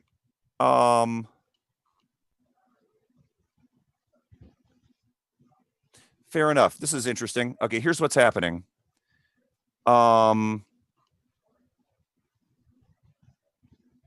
Yeah, you have broken into their system, but you're gonna they have +1 trace against you. So this is obviously a different system from the other one. Okay, so the two don't stack together then. It's not the same system. You've got +1 trace on Daydreams, or sorry, +1 trace on Destiny security system, and +1 trace on this team's comm system. Okay. Although that does give you a little more information. That means that they have someone like you monitoring their comms. So super. Yeah, and right now they don't know you're listening in. Okay. But I'm in. There's just a trace on me. Yeah, like, you're in, and they have software looking for people like you.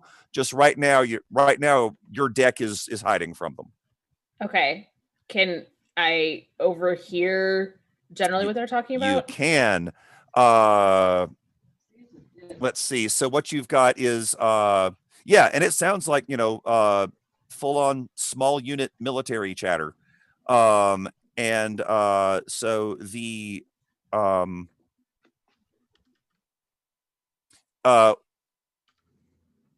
you've got you're coming in the middle of this. Broken through the door. Can you get us through the next one? This one's locked too. Come on. What did we pay you for? And you hear someone else say,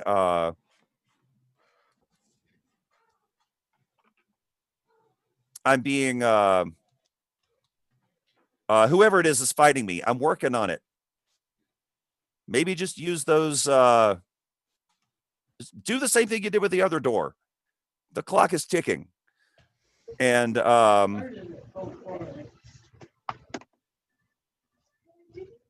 then cool. Right now, Valkyrie, you're the only one that can hear this unless you want to broadcast it to the team. I'm gonna just give everybody a heads up about the sketchy military guys that are in making their way through the doors that are locked. They have a Valkyrie of their own. Did I recognize the voice by any chance? Unfortunately not. Okay. Yeah. And they had something about a clock being ticking. I don't know. Just John, watch your six. Understood. And I'm just gonna hang out in their system with their comms going. Got it. In case anything pings badly. More time passes, and Mouse, the light turns green. Finally. That was in character for sure. Yes, it was. Mouse has been stressed. It's just oh, we did it. Cool. Composed. And then we'll it is done. We're good to go. Let's go. We have to hurry. Mouse will say. So we gotta go. So Mouse will leave. If the guy says something, Mouse will say anything, but I don't think he's Mouse will be everything seems good. Just a fluke. Everything should be fine. He nods, and you see him make some sort of a note on his monitor.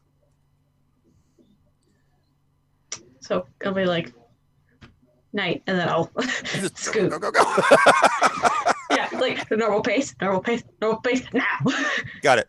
Okay, so in that case, you catch up to John in unconscious guard room. And John, what is actually you came in a different way, but you still know, because you've studied you have A, walked through the halls, and B, actually studied the maps. Similarly, you do have a choice between fast route and safer route. But I'm assuming you're heading to the boat. Well, yeah. The idea is to get to the boat, but to take the route that is whichever of the routes is not the one that those guys are coming from. Got it. Those guys are blocking the fast route. So it turns out to be a safer route for 2 reasons. All right. They're coming Safer through this route way. it We is. need to go that way. Exactly. All right. So Bill, yeah, you get the word that that your team's coming in. Okay, so Bill is going to close up everything and be like, okay, I think I'm done here, but let me get that tow out for you because I want to make sure that this engine is working okay. Nice. Okay. And moving. And so Bill is going to wheel the tool bin out and sort of just leave it a little bit discreetly by where his teammates are going to be coming out of. Yeah, kind of get. Yeah, I got it. Yeah. Yeah, in such a way that John can jump into it, and I don't know, maybe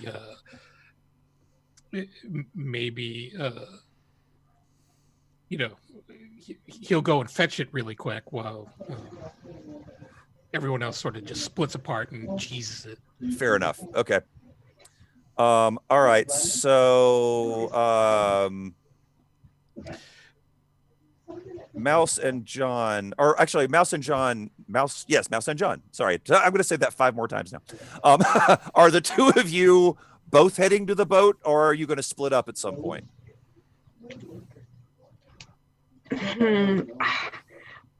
I'm really torn. I know I should leave. Charles is here, and I want to talk to him so bad. But I think I'm gonna stick with John, and I'm gonna leave. I have plans. Like the plan is to get out. Get out, and then other things. Okay, fair enough. I had a thought about making a slight distraction. Okay. On the way out. This would sort of be at whenever we're at the point where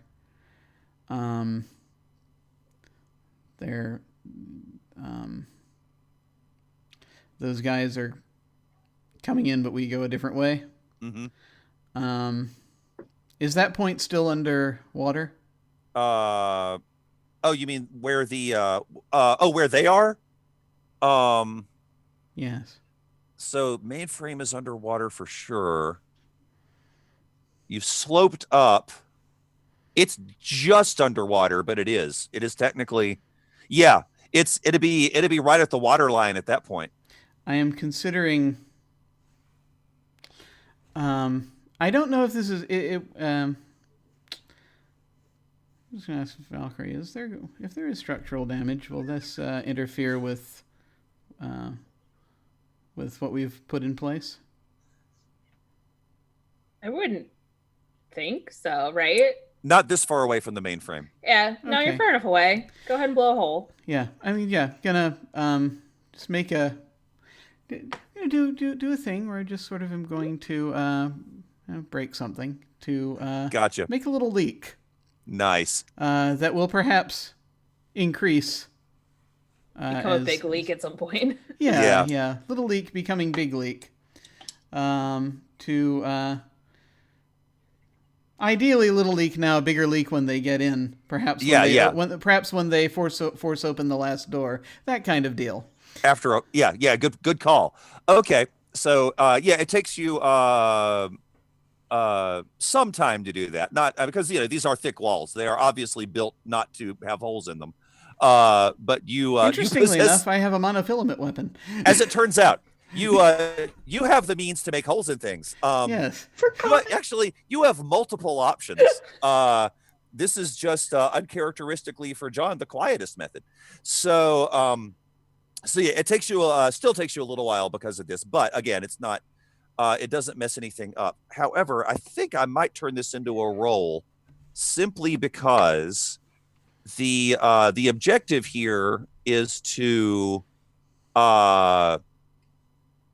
correct me if I'm wrong, but I have a feeling that the objective here is effectively to not have to encounter the kill team that's coming after you. Yes. Okay. So let's just call it mix it up, and let's just see how well this slows them down. Okay. So it'll just be a regular meat roll, nothing forward on this particular one. Because that's the thing. I'm figuring even if we go the easier way, they might still, they might find us. So mix it up. I'm going to roll meat. After telling it says mixing it up. After telling Mouse to go ahead, because it's going to take a second. Here we go. That's not a very good roll. It is not. That's a very bad roll. The good news is you don't personally suffer anything. Oh, no, you do. It's the monofilament. Yes. Now, so there's further good news about that, though. Because of, congratulations, you've achieved a directive. So mark excellent. Experience. Good, yes. Masochistic, so good. Pain, yes. How much harm do I suffer? Let me see here. Where is it? Honestly, I think it's just one harm for this particular thing. So, so despite all of your dermal plating, you've managed to harm yourself.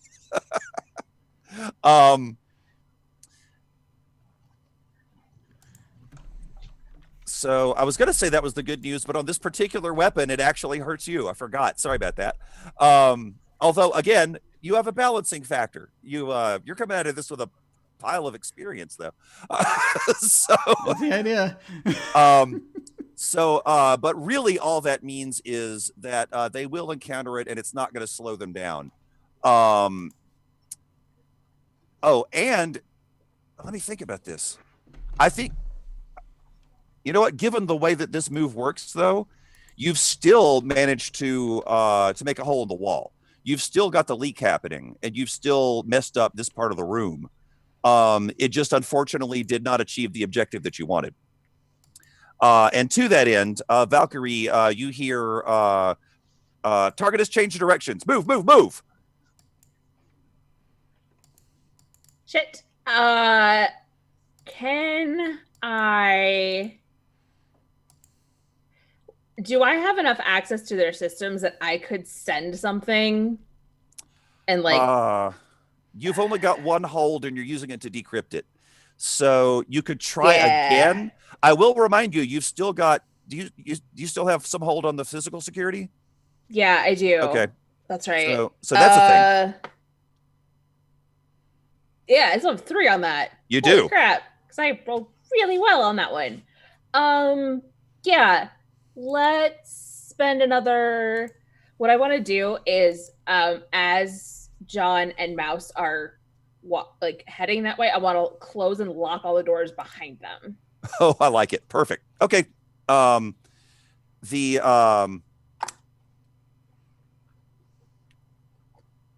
You hear a muttered, whoever we're up against is very good, guys. I'm going to need you to start blowing holes. I mean, on the one hand, thanks for the compliment. On the other hand, crap. I relayed the bit about blowing holes to John and Matt. Just heads up, John, they're probably going to start blowing stuff. But what this boils down to is Valkyrie's assistance achieved what you were trying to do. So the two of you have reached the docks.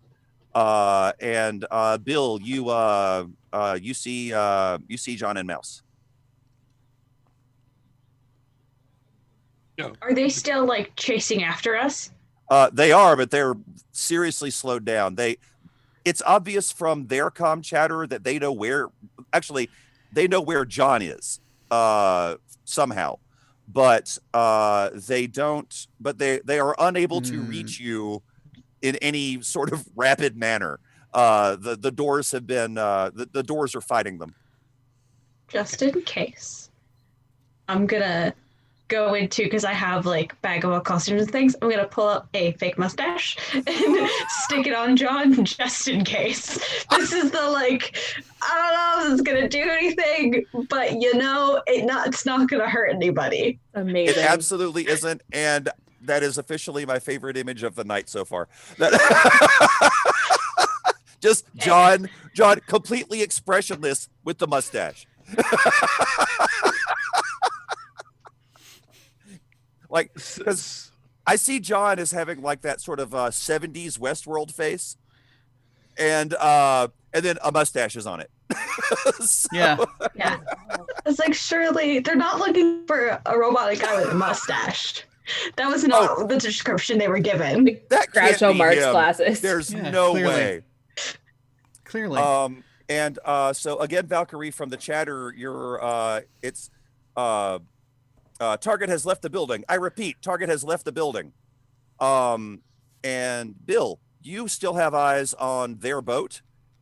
And So as all of this is going on, Bill has started up his hovercraft, and he's actually moved it in position to hurriedly put the other boat into tow, getting it ready to tow it out of the dock. And at that point, Bill is going to look over and see Mouse and John, and he's just going to say, "Excuse me, would you mind bringing that toolbox over to me really quickly?" really quickly. Oh, sure, friend. Just nod. Certain, I have never seen before. yes, certain friendly boat captain. I will bring this over. Oh, absolutely. Happy to help. I'm like sweating a little bit. I think there's just going to be so I guess there's just going to be a point where it's like I pass behind something and then I get into the tool. Into the box. I'm gonna do one of those things where like, which do you want it this way? Do you want it like I'm gonna turn around? Like, which is the best way I can get it to you? Do you want it like I like unnecessary turning around a bunch of times, like this like very like magician style. Yeah, it's magician So style. like once he sees that John has gotten into the toolbox, he says, "Oh, that's good, right there. Just bring it on down. Oh, okay, I'll cool. open up the hole." Just making sure.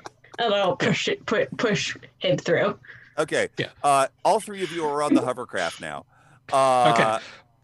And Valkyrie, you hear they are on the water. Don't worry about picking us up. Just get them. And then a voice you haven't heard before says, "Roger." And now, Bill, you see their boat pull out. Yeah, You intercept.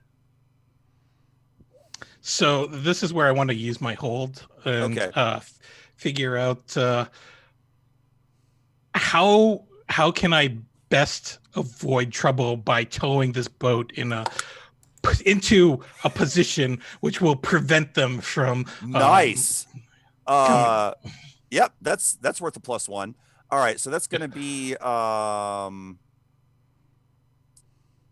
let's get in there. Hang on, let me look up the roll. That sounds like a hot shit driver roll. So I'm going to say you'll get the +1 because of your hold. So do a hot shit driver with hang on, let me look this up, make sure I get it right. Yeah, you're rolling edge. So do a hot shit driver and give yourself +1 forward because of your scouting of the situation earlier. Got a 9. 9 is fine. That gives you 1 hold. So you want me to give you the list of things you can do with that? I actually wrote that. You got it. Okay. So, so I can spend 1 hold to escape a pursuing vehicle. That is you. It turns out a vehicle is pursuing you. Yeah. Imagine that. Shocking. You spend the hold. Tell me what you do to lose them. Basically, it's gonna work. Yeah. So once Mouse and the toolbox got onto the boat, Bill just guns his hovercraft. And tows the luxury boat behind him, and as he's doing that, he will accidentally say "oops" and hit the button that drops the grappling tow. Right. Pulling the boat into blocking, I guess, the entrance. So he was hoping that his hovercraft would beat them to the exit from the That's perfect. pier. Well, the boat that they are in is an incredibly fast boat, and under normal circumstances, it would have been able to easily overtake you, except it runs into another really fast boat. And there is their boat is actually relatively unscathed because of the materials it was made of. The boat that it smashed into is a whole bunch of floating fiberglass right now. But they were significantly slowed down, giving you the opportunity to be someplace that they can't find right now. So where is that place? Where do you go? I guess the best place for this thing to go is back to the that hidden dock that he parked in the previous mission. Fair enough. You've still got it. Okay, not a problem. You do so. So you and John and Mouse are on your way there. So that leaves us with Valkyrie up on the 82nd floor. That was real cool. I'm sure she had like a view of that. Actually, you do. Yeah, you can literally look out the window and see that happen. Nice.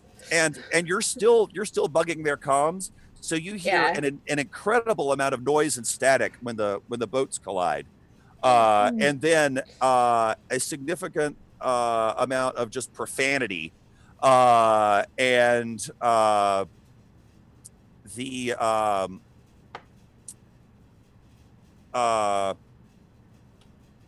everyone scramble to rendezvous B, and then the comms go off. Okay.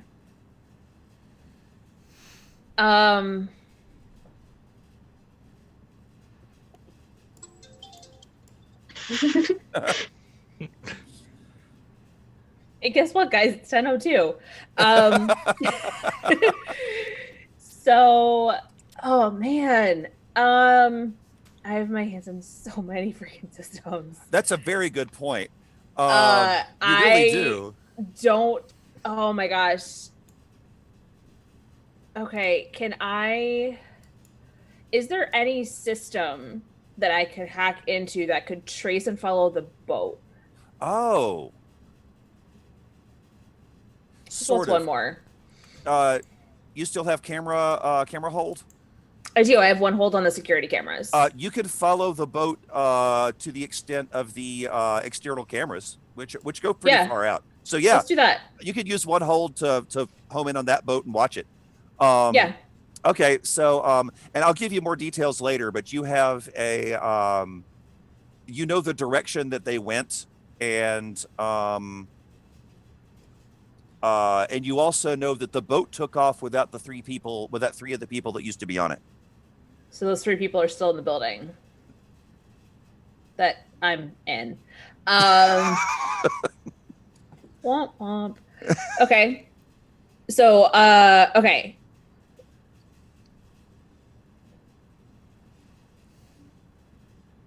I really don't know what else I want to do. You've still got a crap load of hold on the security system. I got 2 left on the security. And you still have some, which you may want to. Okay, I will tell you, if your goal is just to leave without anything messing with you, you could spend the rest of that hold, and the security system won't. The security system will let you out. Is really what it boils down to. Yeah, let's. Because hold doesn't carry over from mission to mission anyway. So if you want to just burn the rest of that security hold.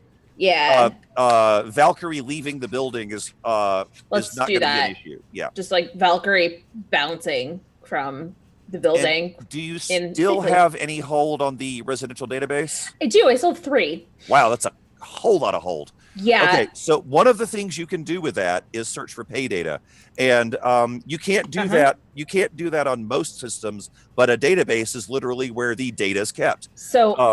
So to remind you what that does. Yeah, I think I've got it somewhere. Yeah. It's let me find it here. Pay data. Where is that? Yeah, there's a specific yeah, it's a thing. I saw it earlier. It's a move. Here we go.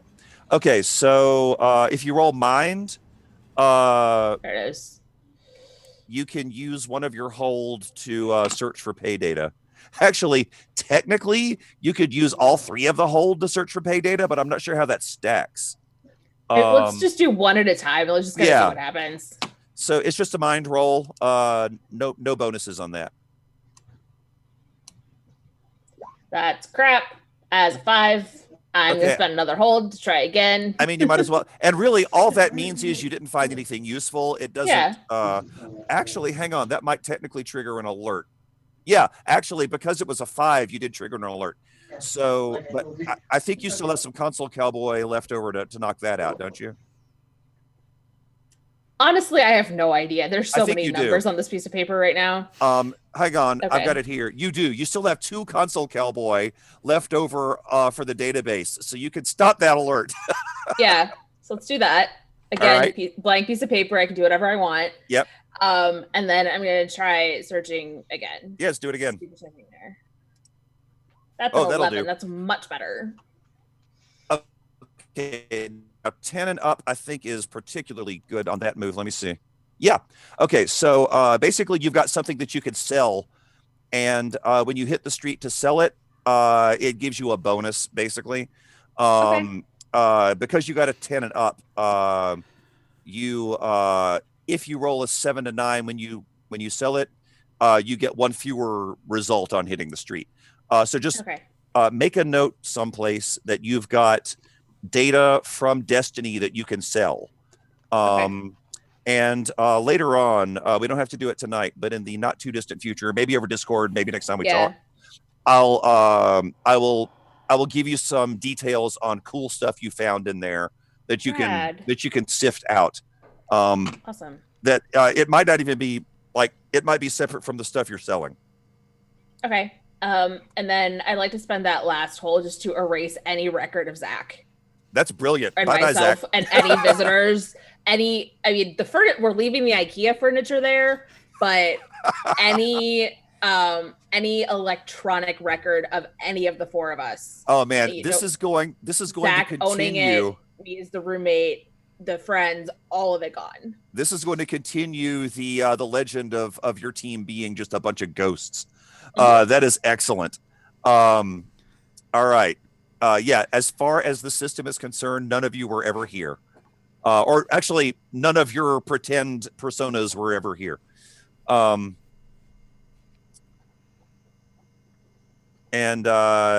it. And you can leave the Arcology whenever you want. I think they're going to take a minute just to wipe down the furniture. Okay. To kind of clear out any fingerprints that she or Mouse or anybody else left. Yeah. Because they're not going to take down the furniture. That's just going to stay there. But to kind of clean out any obvious physical evidence as well as virtual. You have time for that. Yeah. I mean, you could spend the night here if you wanted to. Yeah. You literally have time for that. So you could do it. Not a problem. Cool. All right. Let me look up.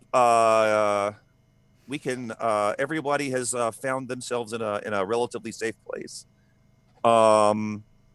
We'll get to what you're doing immediately after, but first we have to get paid. And I need to look up. And I'm just going to drop the 2 hold on the park cameras. I don't know what I want to do with that, if anything. So it's just going to go away. I mean, you don't really have anything too useful to do on that. So, let's see. Hang on. Sorry. One more go ahead. thing. Sorry, everybody. This is so many numbers happening here. You have a lot of stuff. I do still have 1 hold on the Tortoise Salesforce database. You do? Can I do a mind roll to just search for data on that? It's a database. Go for it. Yeah. Because one of my directives is to, when I discover more info about Tortoise. That's a very good point. So basically, if you get a 7 or higher, mark experience as well. Okay, cool. 9. That's it. So you've once again found, in this case, you've got 2 different sets of data that you can sell. Make a note that you rolled a 10 or higher on the one from Destiny, because that carries with it when you try to sell that, that means that you're less likely to have negative consequences from it. Okay, cool. And let's see, on the getting paid roll, the legwork clock ended up at 2100 actually.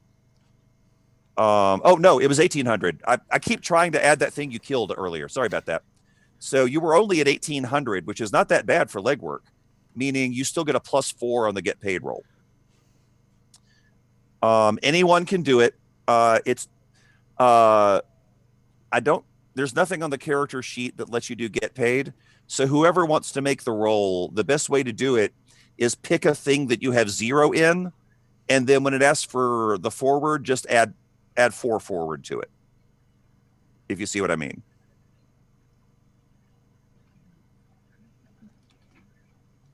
Gotcha. All right. So who wants to do the get paid roll? I can. All right. Go for it.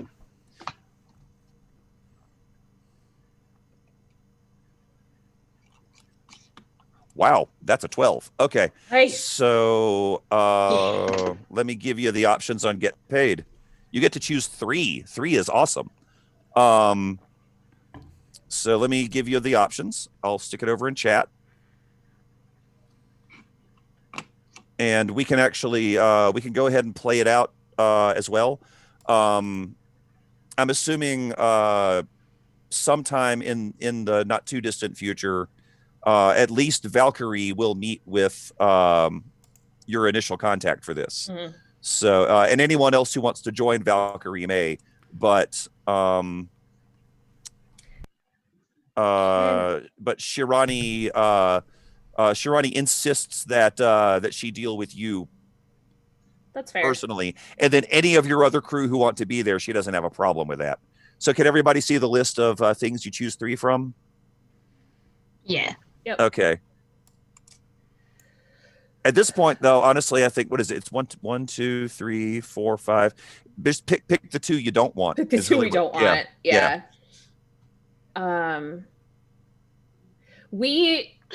So for experience, we got experience for like taking the job at a couple of other and things. Actually I forgot to hit. I should have done that along the way. There were certain objectives that also gave everyone experience because of that, and let me look that up because at bare minimum everyone's going to get at least, I think, 5 experience. Hold on, let me double check. Yep, everyone gets 5 experience upon completing the mission. And I forgot. I should have done it as we went, and I forgot. Sorry about that. Okay. But at the end of this, everyone, for doing the mission, everyone on the team gets 5. Okay. Now, John, I know you've got at least 2 on your own for your directives. Yeah. And similarly, Valkyrie, you got 1 just now from learning more. Oh, and remind me again, we can do a Discord or we can talk it out. Discord's probably the best. Remind me to tell you cool stuff that you learned about both Destiny and about Tortoise. So okay, cool. Let's just do that over Discord. But that's easier. Help me remember, and I'll tell you about that. We'll do. Yeah. All right. So, what do y'all think? So, do we pick 3 or 2? You pick 3. So, okay. Basically, 3 we want. Yeah, pick the 2 you don't want to happen to you. I see. There was one that I couldn't tell was one because it didn't have the little icon-y thing in the front. Yeah, and I haven't found a good way. Hang on, I haven't found a good way to copy and paste that from the PDF. So it is. Yeah, it's not a setup or ambush. Is the first one. Okay. I think that's a definite one that we don't want. Yeah, we would, especially given all the stuff about John. Yeah, that'd be nice. Yeah, because you know which way I'm going to turn it if you let it be an ambush. Mm-hmm. So yeah. Yeah. So that's a good one. Do we want the meeting doesn't attract the attention of outside parties? Because that also seems important. That seems important, again, given the attention that was on John already in that mission. I mean, it seemed unrelated to what we were doing, but it seems real bad if somehow they get connected. That's a fair point. Okay, so right now, because the last one did attract attention, and this one you're choosing doesn't. Okay, got it. Yeah. I will point out, though, because you let the last one attract attention, that was how Shirani found out about you. Yeah, so. It's fair. All right. But I think the nature of this one is different. I think this is one we don't really want. 100%. We got lucky last time, I think. I agree with you on this. Yeah. All right. So yeah. Okay. So meeting doesn't attract attention. You got that. It's not a setup. It's not a setup. I'd almost be willing to. Sorry, go ahead. I would be okay with getting paid in full. Okay, so if you choose those three, that just means the employer is not identifiable and you don't get extra experience. I'm okay with that because, again, all the stuff about the people being able to follow John seemed unrelated to what we were actually doing. It definitely did. Yeah. Yeah, they crashed the party just like you did. Mm-hmm. But how did they know that John would be there? Yeah. That's something I wanted to ask if downtime Valkyrie could do just to Yep. Absolutely. let's scan John, sending a signal or something. see if there's an RFID chip or something in him that's broadcasting, because they knew where he was when he got on the boat and everything. Yeah. Right. Once everybody's back together, we'll let me make some notes so I remember to talk about this too. Yeah. And we'll talk it out over Discord most likely. All right. So hang on. Sorry, go ahead. Wants to say I'd be willing to sacrifice being paid in full in favor of getting the employer being identifiable, and I know that they're not the same people necessarily, but I kind of feel like there are a lot of puzzle pieces I feel as though we don't have, and it would be interesting or good to have one of them. Now I'm fine. I'm okay if we want to. We risked a lot out of credit, so I mean I'd be happy with getting paid in full too, or rather get as the other option. Well, hang on a second. So, would we still, if we didn't take that option, would we still get at least the cred that we invested back? Yeah, and actually, you would get. Let me figure out how that works because 3 out of the 4 of you staked 3 cred on this thing. So that's the thing. I mean given that if that's, I will say worst case scenario, you'll break even. Okay. But given the fact that you risked 3 on it, you might. Those of you that risked 3 might come out a little ahead as opposed to a lot ahead, which is what you were shooting for. Because cred's not just money; it's also your reputation also. That's exactly Correct. right. No, that's true. That's true. I mean, I'd be happy with just getting paid in full, and we don't necessarily have to identify this person, but it's just I got things gnawing at me right now. Don't listen to me. Though I will tell you different directions. I will tell you even if you don't identify the employer on this one, you will have the opportunity to get some of your questions answered down the road. So this is not going to block that path. It just means that piece of the puzzle is not available to you. That's all it is. Okay. I'd be okay with I think I'm okay with that at the moment.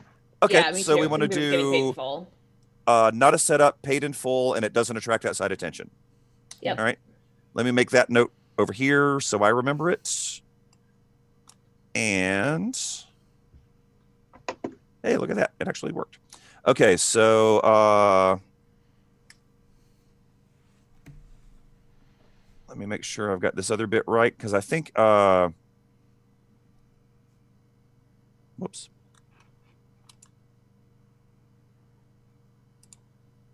Oh, it's because I'm in the wrong thing.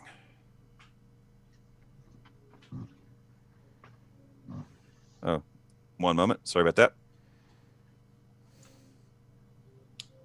That's it. Okay.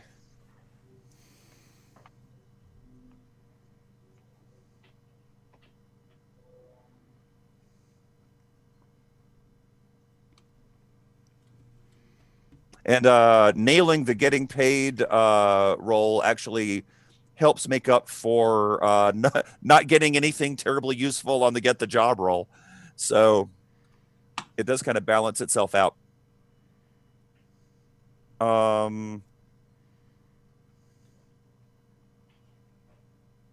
it is.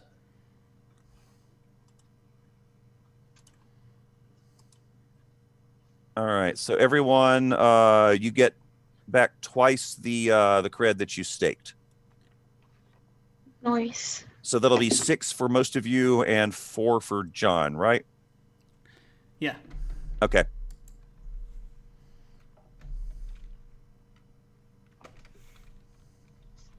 All right, so that is a significant boost to the cred, and nothing else immediately comes out of the stuff you picked. We don't really have to play out. Oh, who does show up for the meeting with Shirani? Who besides Valkyrie? Just Valkyrie? We're rolling solo. All right. I mean, I could be there because I was there last time, but at the same time, I don't. It's up to you. Yeah. I feel as though I drew too much attention last time, so this would probably not be a good idea. Fair enough. In that case, it's just Valkyrie. Okay. So the meeting goes well. Shirani is very complimentary. You get to choose the location for the meeting this time. Where do you want to meet her? Not an office building to talk about a whiteboard session about our support system upgrade. Because it's just soul draining. Yeah. That's just, oh God, it hurts me to even say that out loud. I think we meet up at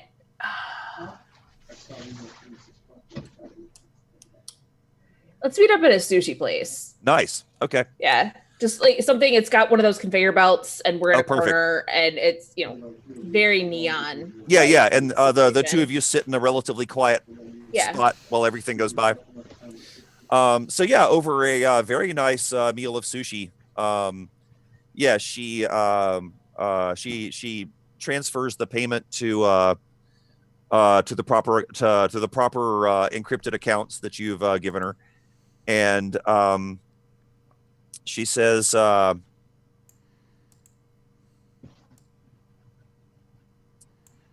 I am very impressed. I didn't know you had completed it until you contacted me. Good. And I was watching. So exceptionally nice work. Thank you. If I have anything again in the future, can I call you? Yeah, absolutely. Please do. That's good. Well, I'll keep my eyes open, and works both ways. You run into anything, you know how to get in touch with me. Absolutely, will do. And with that, the rest of the conversation is probably not shop talk.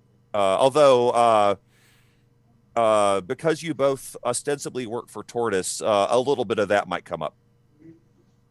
There's probably some like awful state of the company meeting coming up that's is just the worst, and there's a little bit of detour into how much that sucks that we have to be there. Yeah. And everyone has to go. That's exactly it. It's just ugh. All right, and that is it for mission 2. Thanks, everybody. Yay! Hey, go team! And we'll come back with at least one more mission. I think probably just one more mission. But we'll talk about scheduling offline, obviously, and get back and see what we're doing. All right. Awesome. Can I plant a seed for something real quick? Of course. Just as like a button. I just want Mouse, like after everything has gone up, to like pull out this like very pink bedazzled phone and just text Chaz a quick, "Hey, you up?" Oh my God. That's it. That's it. And credits. Yeah, done. Actually, we have to cut to Chaz's phone because it says Alice, and then roll credits. That's it. Okay. Awesome. I'm not sure what I like more about that, the bedazzled phone or the fact that it happened at all. It's so beautiful. All of that is very nice. Very cool. Outstanding. Okay. So I guess we're going to go ahead and do outros and what have you. Hold on. There is a thing we had forgotten to do before. Is there an end move that we are forgetting again, or that we need? That was it. The get paid move is the end move. Get paid was the end move. Okay. Yeah. All right. Good. Okay. That's just like, what is happening? Okay. So we're gonna go around and do our outros. And again, feel free to tell folks where they can find you and any final impressions about this session. And we're going to start once again with our MC, Brian. Thanks again, everybody. First off, thanks to all of you for playing. Also, thanks to everybody who was watching. This was a lot of fun for me. I hope you also enjoyed it. And it's I really love playing with all of these players. I love the characters you've come up with. And we got to see a difference in both in mission style, and also the first mission was just full of people rolling 10 and higher, and this one had enough ups and downs where you had to scramble and work on some stuff, and I really like that too. So thanks everyone, that was great. Awesome. Did you give your contacts and all that? Oh, and I'm on most of the things. VAKLAM. Malcav backwards for you Vampire the Masquerade players. And I am also one of the hosts of the Armor Goes Clank podcast. And you can find us on agcpodcast.info. Okay, cool. Awesome. And it was great as always. I really enjoyed this. Let's go over to Beans. I'm Beans. You can find me at Wizards and Beans on Twitter.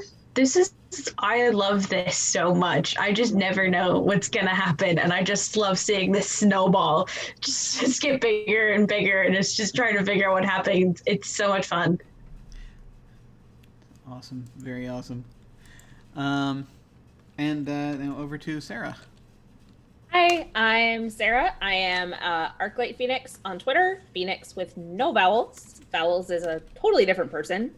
And you can find me 8 p.m. Eastern Saturdays over on Welcome to the Party, GMing the Waverly Summer 98 Bubblegum Shoe campaign. Our characters just ran into ghosts last week, so tune in, find out how they resolve that. There's also been a lot of X-Files references, so that's cool. I really enjoyed the session. I love it when there's weird crap happening at the same time. Like the fact that there's this whole other thing happening with John that is completely, in theory, unrelated to what we are doing. I like when mysteries get dropped like that. And there was just a lot of math on Valkyrie's part because of holds in so many systems. So I need to find a better tracking system is what I have learned. We're going to need a spreadsheet. I need a spreadsheet like games. But yeah, this was awesome. I really like these characters and this crew, and getting the 2 different mission tastes was great. Hey, awesome. And finally, Anino. How's it going, everyone? My name's Anino. You can find me on Twitter at Anino Gaming. I had a great time today, as usual. Just seeing Mouse sashay and dip and dive through the entire Arcology seamlessly from scene to scene was pretty awesome, as well as seeing Valkyrie being the ghost in the machine and messing up everybody's plans, and just the fact that I was able to tow a boat and use that as a means to ruin people's days is fantastic. So apparently this week is Anino week on the Other Dog channel because you'll see me back here again on Saturday for Invisible Sun, and then again on Sunday for the continuation of Dark Matter. So stay tuned for that. And both of those games are awesome. I'm watching those. I really like them. Yay! Yeah, thank you. So yeah, tune in for that and have some fun. That skipper moment, by the way, was awesome. That was great. It was funny because like it had been a while since I've done something like utterly ridiculous, and because like Dark Matter, I play basically the bird version of House, and in Invisible Sun, yeah. I am just reckless in how I use spirits to do my bidding. in random ways. So, true. Yeah. Very cool, very cool. Once again, I'm Jim Ryan. You can find me at OtherDoc on both Twitch and Twitter. My website is jimyesthatjim.com, where you can find my Geek Observation podcast and links to my various other podcasts, audio dramas, writings, and such. I have links down below to my website, Twitter, YouTube channel, and some of my fiction and games I've been working on, along with links to game signups and applications to join our Discord. And stuff coming up on this channel on Saturday night, or Invisible Sun. On Sunday the afternoon, there is a one-shot of One Last Fight that we're going to do by Ethan. And it's a sort of descended from the Queen game about adventurers going to up against their nemesis one last time. On Sunday night, more Dark Matter, run by Alyssa. And hopefully the audio gremlins will be gone. Keep our fingers crossed. Monday night, I am over on Salty Sweet Games playing in their 5e campaign, Strange Invasion, Assault on the Barrier Peaks. And then that actually is it until Thursday again, at which point, once again, Thursday afternoon, I'm over on Encounter Roleplay running Deadlands Noir, Dreams of Dust. That premiered today. It's a little thing set out in the Dust Bowl region in the 1930s, and it's in the Deadlands universe. So things are there are abominations out there, and it's really cool. Oh, yay. It's we had a lot of fun with that first session, and I'm looking forward to seeing it continue to unfurl. And then, of course, 1 week from tonight, more of this. Yay! With any luck. Come see us. So yeah, we do have a couple of scheduling things to talk about just to make certain of, but hopefully we'll get all that sorted out. And we will see you again soon. I think, let's see, when we hit the end card, I'm going to send a raid over to Friends Who Roll Dice, I think. They're up doing their campaign, The Mind of the Martyr. Oh, yeah. So we're just going to go over there and say hi to them. Feel free to hang on and say hi to them with us if you are so inclined. That, again, will be when we hit the end card. In the meantime, folks, thank you all very much for watching. Take care, and we'll see you next week with any luck. Take care. Thanks.